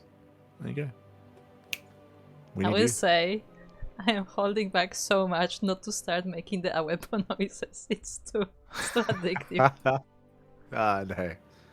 No.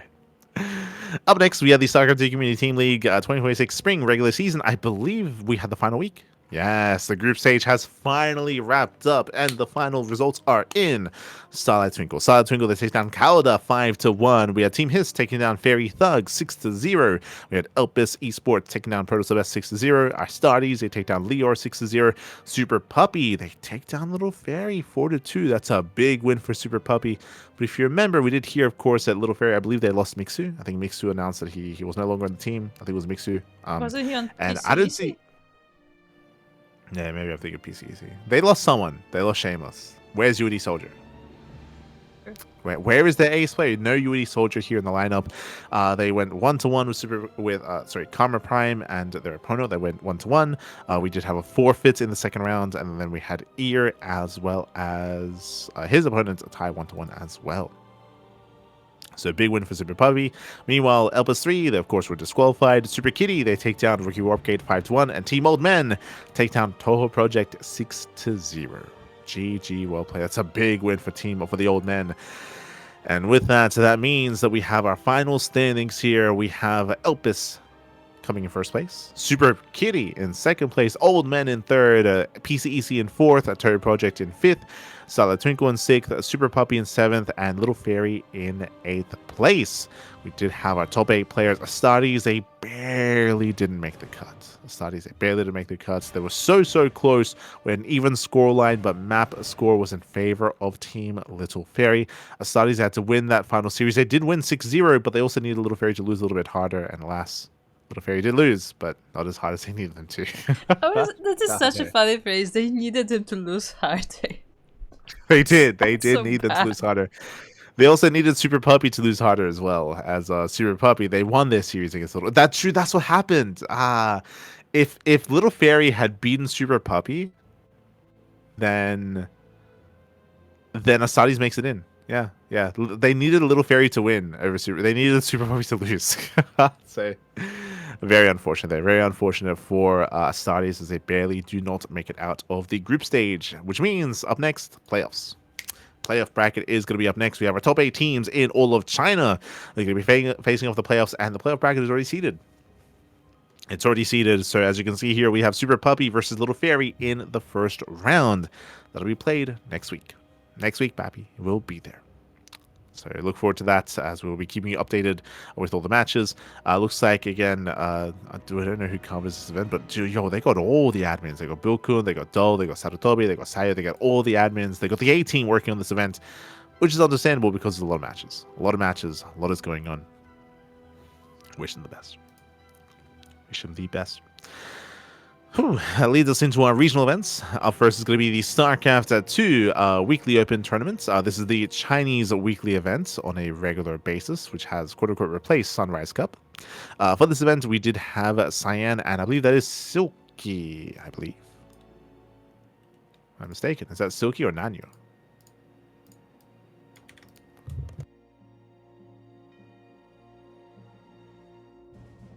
Oh, that's Nanyu. Okay, let's go. It's the reason why you heard me stall myself, because I'm like, that doesn't look like Silky.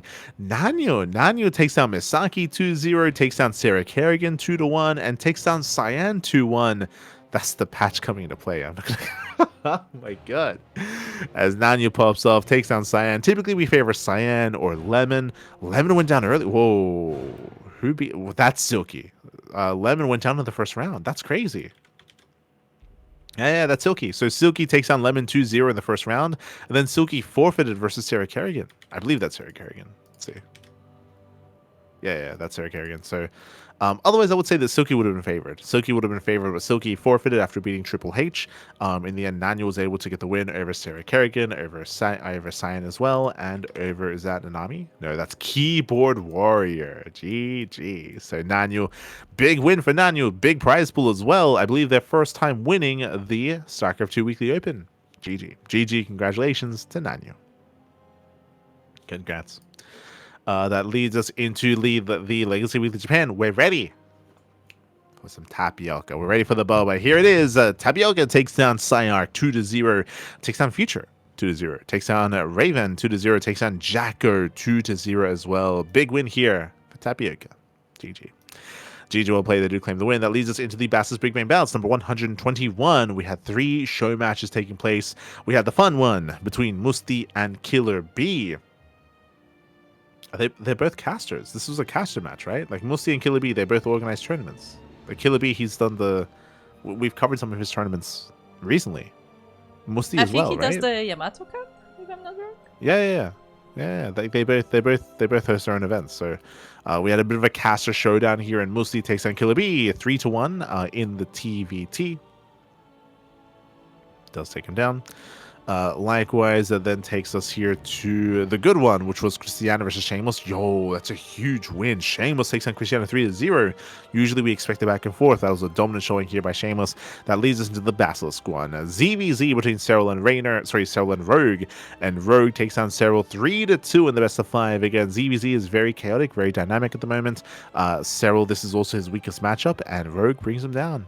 Went all the way to the ace match, but does bring him down. GG well played. Impressive showing there by Rogue, by Musti, and by Shameless. GG. GG well played. That leads us here into the Shopify Rebellion Sunday Division A Super Sunday. I hope you're ready to embrace whatever the hell format we had this time. Division C. We start things off with Division C. Here was a show match between Moja and Fiance. Fiance, he does fall. Moja takes down Fiance 3-0. That's a big win for Moja, by the way. Huge win. Oh. Yeah, huge win for Moja. does bring it down 3-0. We then had Division B, which was Scarlet versus Trigger, and Scarlet does take down Trigger 3-1. Big win for Scarlet. I do know that Trigger's been playing a lot of Terran, though. He's been playing a lot of Terran as of late, so I'm sure that doesn't help. But Scarlet does bring down Trigger. Big win for Scarlet in that best of 5. That then leads us into Division A, which had a unique format. Usually we expect a regular show match, but here we had like a King of the Hill-esque event. It says on the yeah. Shin triggered the Super Sunday format by winning in Division A 3 weeks in a row. that's phrased so silly. It's like, hey, you won 3 weeks in a row. You've triggered the Super Sunday. It's like, what'd you win? And then you got like the game show thing where it's like, now you get to play against like 4 players in a row. And then you get a coupon or something. Yeah. And then you win a car. Let's go. God damn it. So Shin, yes, he triggered the hidden card, which is the Super Sunday Super Special big event showdown. Where Shin, he played a best of 1 against top players, against 5 top players here. Played a best of 1 versus Solar. Solar did win. Solar did take down Shin in that best of 1. Then we had Shin versus Hero, also for a best of 1. Shin does take down Hero in that 1-0. Shin takes down Classic. Shin falls to Max Max, and Shin takes down Skillus. So we had a lineup of Protoss and 1 Lone Zerg as well. Shout out to Solar and Max Max for winning against Shin, as Shin took down Classic, Hero, and Skillus as well in these purely best of 1s. GG well played. What is this format? Who knows? Prize pool. Shin won everything apparently. Did Max Max and Solo win anything? I don't know. Baby. I don't know. It says here, the main player plays 5 1v1 show matches, best of 1s, and wins $50 for each map won.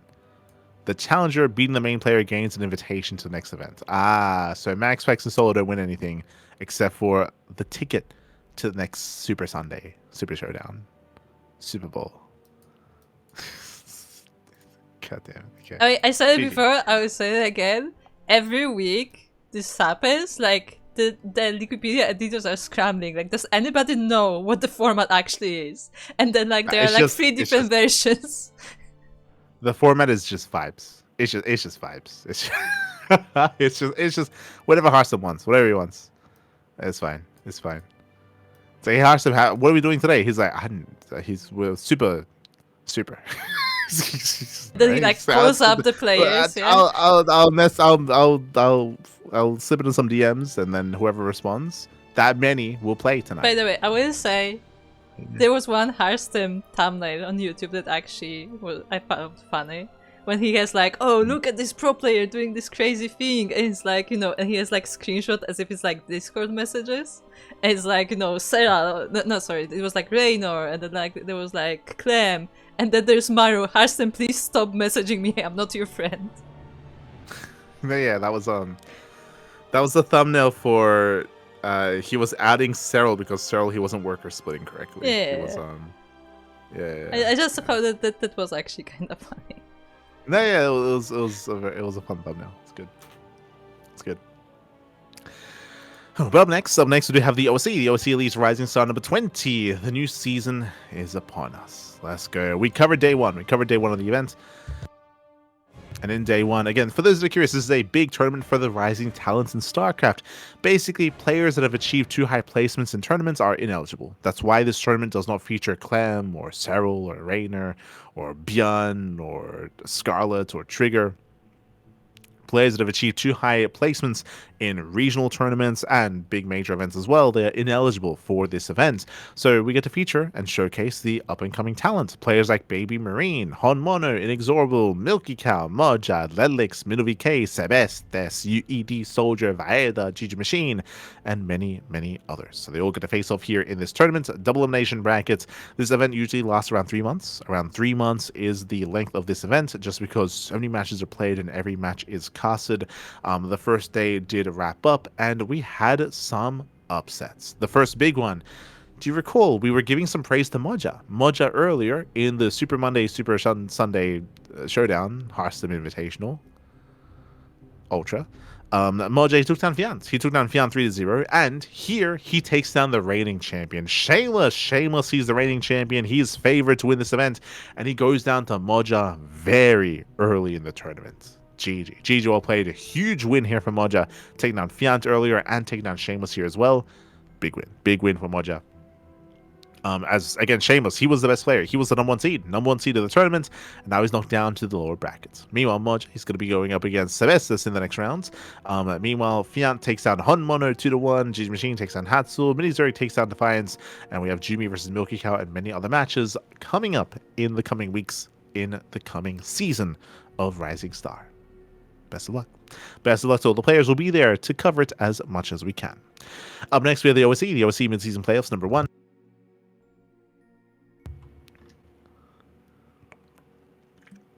We had the playoffs. Looks like the upper bracket has been progressing here. Bjorn takes down Shameless 2-0.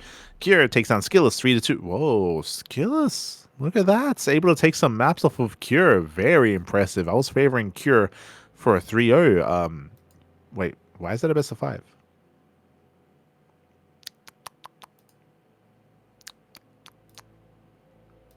Cure, why is Cure versus Skillus best of 5, but the other quarterfinal matches are not? Did they just play in Vita for a best? Yeah. I was about to say, did they just play in Vita for a best of 5 when they didn't need to? Look at the comments in the match. It says right there, players actually played a best of 5. They just didn't know.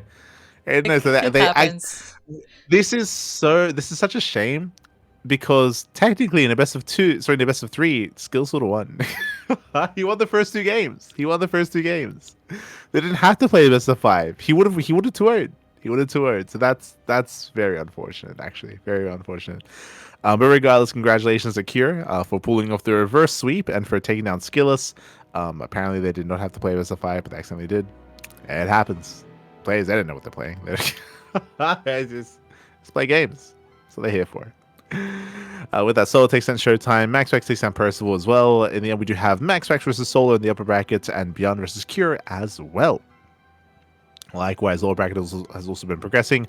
Lambo and Goblin, they go to the ace match. Lambo takes on Goblin 3-2. Big win for Goblin, I would say. Like I feel like we typically expect like a clearer delineation between the skill of Lambo and Goblin. So for that to go to the ace match is very, very impressive by Goblin.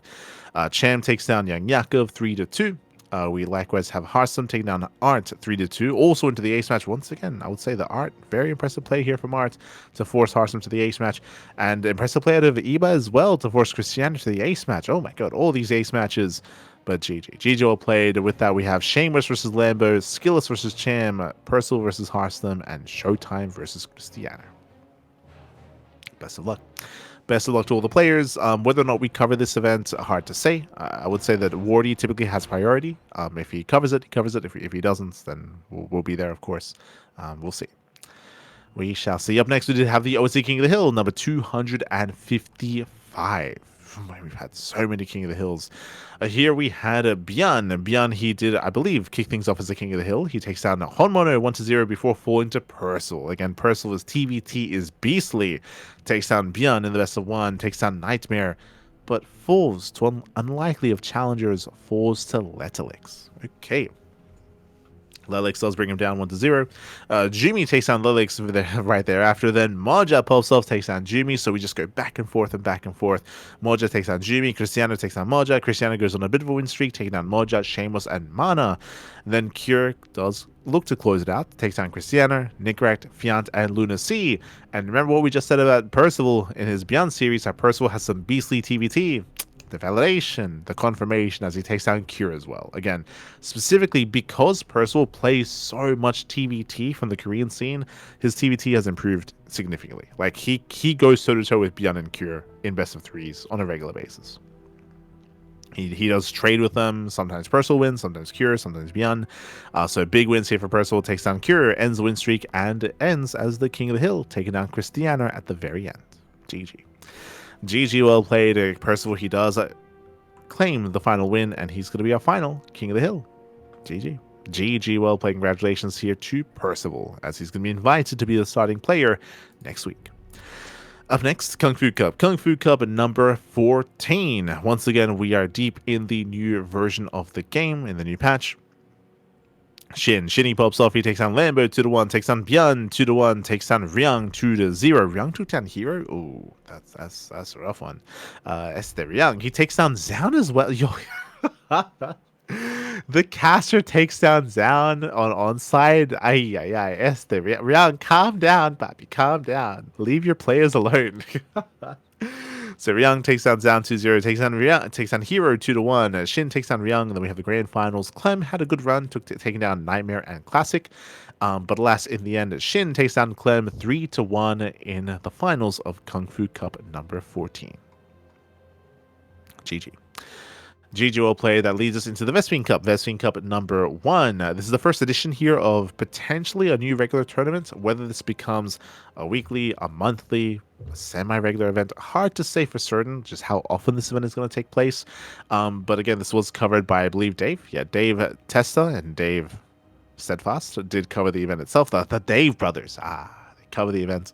Byun he goes on the tear. He takes down Yo-Yo 2-0, takes down Mixu 2-1, takes down Young Yakov 2-0, takes down Young Yakov 3-0 in the grand finals. Byun will claim the win.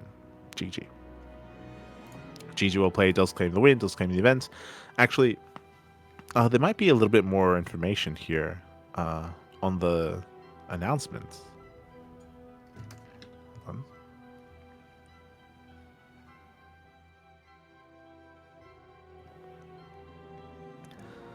Not quite. So I don't think it states whether this will be a regular event or not. But regardless, look forward to it. Well, we'll see. We'll see if more events of this of such a nature do come around. Otherwise, up next was the Tunic Cup, Sparkling Tunic Cup number 137. This, of course, is our weekly tournament. Here we did have a blast with the event as well. Got a little bit lucky here. We had Hero, Percival, Byun, Shin, and many others. Hero takes down Homeowner 2-0, takes down Percival 2-0 as well. Byun likewise 2-0 Young Yakov, 2-0 Shin. We had a grand finals between Hero and Byun, went all the way to the ace match, and Hero takes down Byun 3-2. Very intense, very back and forth. Honestly, it looked like Byun was about to 3-0. Like Byun, he had a 2-0 lead, and then Hero brought it all back. Very impressive play there by Hero and by Byun as well. Very impressive back and forth. GG. GG will play an intense back and forth. That led us into this week's Monday Night Weeklies, number 58. Now, something very important happened in this event. I don't know if you noticed, but there's something wrong with the player colors here. So first things first, Kira takes down Percival 2-1, so he gets his revenge. Does fall to Maxfax. Maxfax takes down Kira 2-1. Then we had Byun, he 2-1s Arag Fiery, 2-0s Clem, he 2-1s Maxfax. Byun does advance onto the grand finals. And for the first time in a year and 8 months, it's been a year and 8 months since Clem has played a TVT. He played Terran versus Cure. He took him down in the best of 1, by the way. In the best of 1, he did win 1 game versus Cure. Then he takes down Max 2-1. And then Clem, he plays Terran again versus Byun. Does lose the series. Byun does become our champion. He has not won a Monday Night Weekly in quite some time, if not at all. So huge win there for Byun. But Clem, he played TVT. Crazy, Pappy, crazy. So a historic moment here for Clem, playing TVT for the first time in almost 2 years. Crazy. And I'm curious as to why that is. My theory right now is that the only reason why he's playing TVT is because he doesn't like the warp gate changes. And playing PVT is not his style anymore. That's my theory. So we'll see if Clem sticks to playing TVT or goes back to Protoss. This is like the first event that he plays Terran on, and we can't say for certain that he's back to playing TVT. Like, this is the first time in a long time. We'll see if this becomes a trend in the coming weeks. Speaking of up next, we did have the Monday Night Weekly. Sorry, the What is Even Monday? What is Even Monday here? Clem, he 2-0s Denver. He made his return after a long hiatus as well. After years of being gone, suddenly Denver shows up. Crazy. He was playing in the Monday Night Weekly and playing in the What is Even Monday as well. So really cool to see Denver show up. Denver, he actually took down Percival and Young Yaku in the previous tournament. Crazy. Like, Denver, he's been gone for a long time. Really cool to see him back. He did get knocked out by Clem.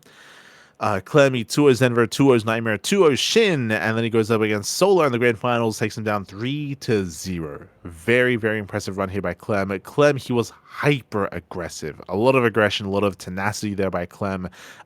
Just again through we speak about this all the time. I mean, for the past 2 weeks, we keep bringing this up, but Clem, through sheer mechanics and speed, and just pure like mechanical like play, he's like brute forcing these wins like versus Shin and Solar.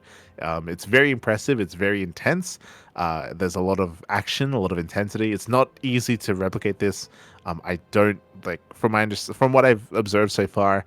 I don't see Cure, Beyond, and Maru replicating this. Like this is like just sheer mechanics at a Clem, where he's just claiming these wins, and it's really cool to see. It's really impressive. It's not easy, but GG. GG well played. Clem takes down Solar 3-0 in the grand finals.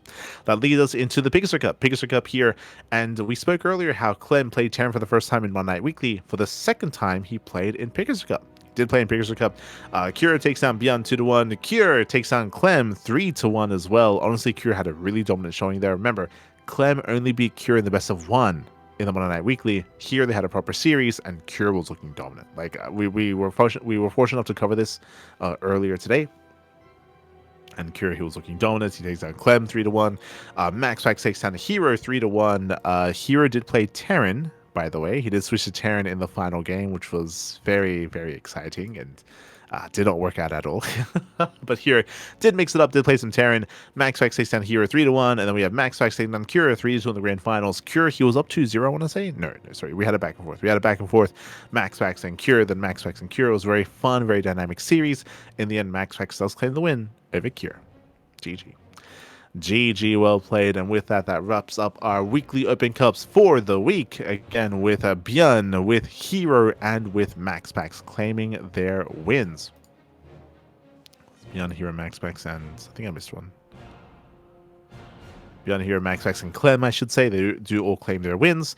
Likewise, I do also want to say that it's really cool to see Clem returning as Terran. Once again, whether or not he continues playing TVT, it's hard to say. It's hard to say for certain. This is the first week where he's back, and we'll see if he does make this a trend coming into next week's matches. So we will keep an eye on Clem.